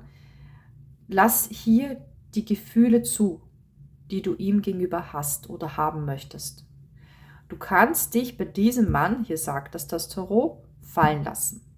Ja, erstens das, und zweitens, wenn er dir seine Gefühle gesteht, ja, also nicht hier nur Gesten und Sympathie, sondern wirklich, wenn er sagt, er ist in dich verliebt, auch wenn du weißt, das kann gar nicht sein, weil du jetzt von mir weißt, das ist nur sexuelle Anziehung. Zum Beispiel, wenn das so zu deiner Situation passt, ja, wenn das zu eurem, wie heißt das dann eigentlich, zu eurer Zeitspanne passt, wenn es eigentlich noch gar keine Verliebtheit sein kann. Aber wie gesagt, ein Mann kann seine sexuelle Anziehung mit Verliebtheit verwechseln. Das ist normal. Wenn er dir seine Gefühle gesteht, ja, dann glaub ihm diese Gefühle. Er lügt nicht, er kann sich nur täuschen bezüglich dem, was ich gerade gesagt habe. Und vor allem nicht nur glaub sie ihm nicht nur, sondern nimm sie auch an. Ja, du brauchst ihm natürlich jetzt nicht Danke sagen, wenn er sagt, ich liebe dich, also ja, sondern nimm sie an, glaube sie ihm und vermittle ihm auch, dass du sie ihm glaubst. Dass du ihm seine Gefühle glaubst. Oh, okay. Puh, das war eine sehr lange Legung. Fast 2 Stunden, war absolut nicht so lang geplant. Deswegen mag ich keine Auswahlorakel, weil das dann immer viel zu lange wird, wenn ich tief schauen möchte. Aber wenn es mir vorher, ja, wenn ich vorher eine Eingebung habe, dass es passt, dann mache ich es auch. Dann ist es okay, dass ich mir hier 2 unterschiedliche Energien hernehme. 2 unterschiedliche Männer.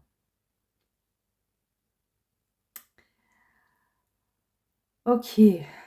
Ja, auch wenn dann in einem Stapel natürlich ein bisschen so Variationen sind, je nachdem, in welcher Situation ihr euch befindet, sind es dennoch zwei komplett unterschiedliche Ausgangssituationen, zwei komplett unterschiedliche Energien. Okay. Vergesst nicht, wenn ihr hier aus dieser Legung irgendetwas Nützliches erfahren habt können, den Daumen nach oben als Dankeschön mir gegenüber und als kleinen Energieausgleich. Bitte auch bei anderen Videos, auch wenn es sind bei mir ja alle, wirklich alle Videos auf meinem Kanal sind zeitlos. Ja, ich habe ein bisschen auch ich habe das auch noch in meiner Kanalbeschreibung zusätzlich als zur Sicherheit geschrieben. Die habe ich ein bisschen geändert.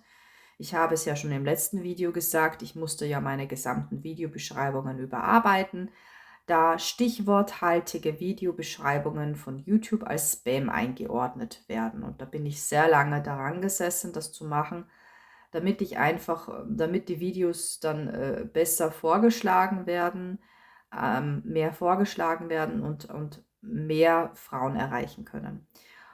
Und auch wenn ihr euch ältere Videos von mir anseht, dann ist es auch bei denen wichtig, dass ihr euch natürlich erstens mal so viel als möglich anseht von einem Video. Ja, das hilft einfach am allermeisten einem Video. Die Wiedergabezeit, also die prozentuelle Wiedergabezeit in dem Fall, ja, weil ja jedes Video unterschiedlich lang ist. Also einfach gesagt, wie viel ihr euch von einem Video anseht. Und auch bei älteren Videos hilft es enorm, wenn ihr den Daumen nach oben gebt. Ja? Das stuft einfach ein Video als wertvoller ein. Es sagt einfach, diesem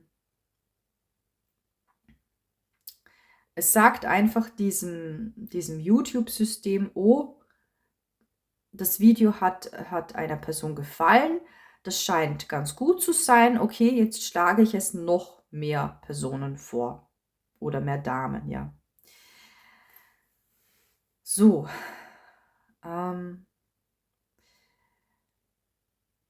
Gut, ich weiß jetzt ehrlich gesagt nicht, was ich noch sagen wollte, außer bitte Daumen nach oben nicht vergessen. Und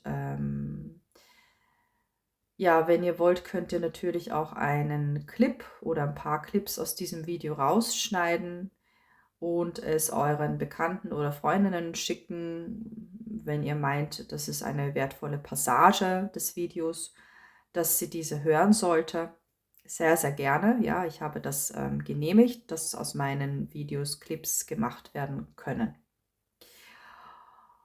Gut. Gibt es sonst noch etwas zu sagen? Ich glaube nicht. Ich bin erschöpft. Das war einfach sehr, sehr, sehr lange. Ja, eigentlich nicht wegen dem Sprechen, sondern es ist einfach eine spirituelle Konzentration. Gut. Dann wünsche ich euch noch einen schönen Abend. Ja, oder wenn ihr euch das Video einmal mitten am Tag irgendwann ansehen solltet oder überhaupt erst, wenn ihr es euch anseht und es ist nicht Abend, sondern es ist Morgen oder Nachmittag oder Mittag, dann wünsche ich euch noch einen schönen Tag. Und natürlich wünsche ich euch wie immer alles Gute, alles Liebe, nur das Beste, bleibt stark und scheut euch nicht, bei mir eine persönliche Legung zu buchen, ja? Wenn ihr individuelle Impulse haben wollt, wenn ihr eine individuelle Prognose, Divination, Analyse, was auch immer haben wollt, ja, ich bin für alles offen. Persönliche Legungen können komplett individuell gestaltet werden und es gibt bei mir auch keine Tabuthemen. Und ich habe auch sehr günstige Preise, ja. Fragen diesbezüglich oder wenn ich euch einfach die komplette Info schicken soll bezüglich persönliche Legungen bei mir oder auch wenn ihr mir entgeltlich danken wollt, ja, per Spende, per Trinkgeld, per Kaffeeeinladung quasi, auch dafür ist meine E-Mail-Adresse vorhanden. Die findet ihr direkt auf meiner Kanalseite. Ja, die ist für alle lesbar. Ich habe sie nicht unter E-Mail-Adresse, sondern wirklich in der Kanalbeschreibung ein bisschen verschlüsselt reingeschrieben. Also das Ad-Zeichen habe ich nicht ausgeschrieben. Ich weiß nicht, ob es erlaubt wäre und außerdem möchte ich mich vor Spammern schützen. Okay, jetzt aber wirklich alles Gute für euch und wenn ihr wollt, bis bald.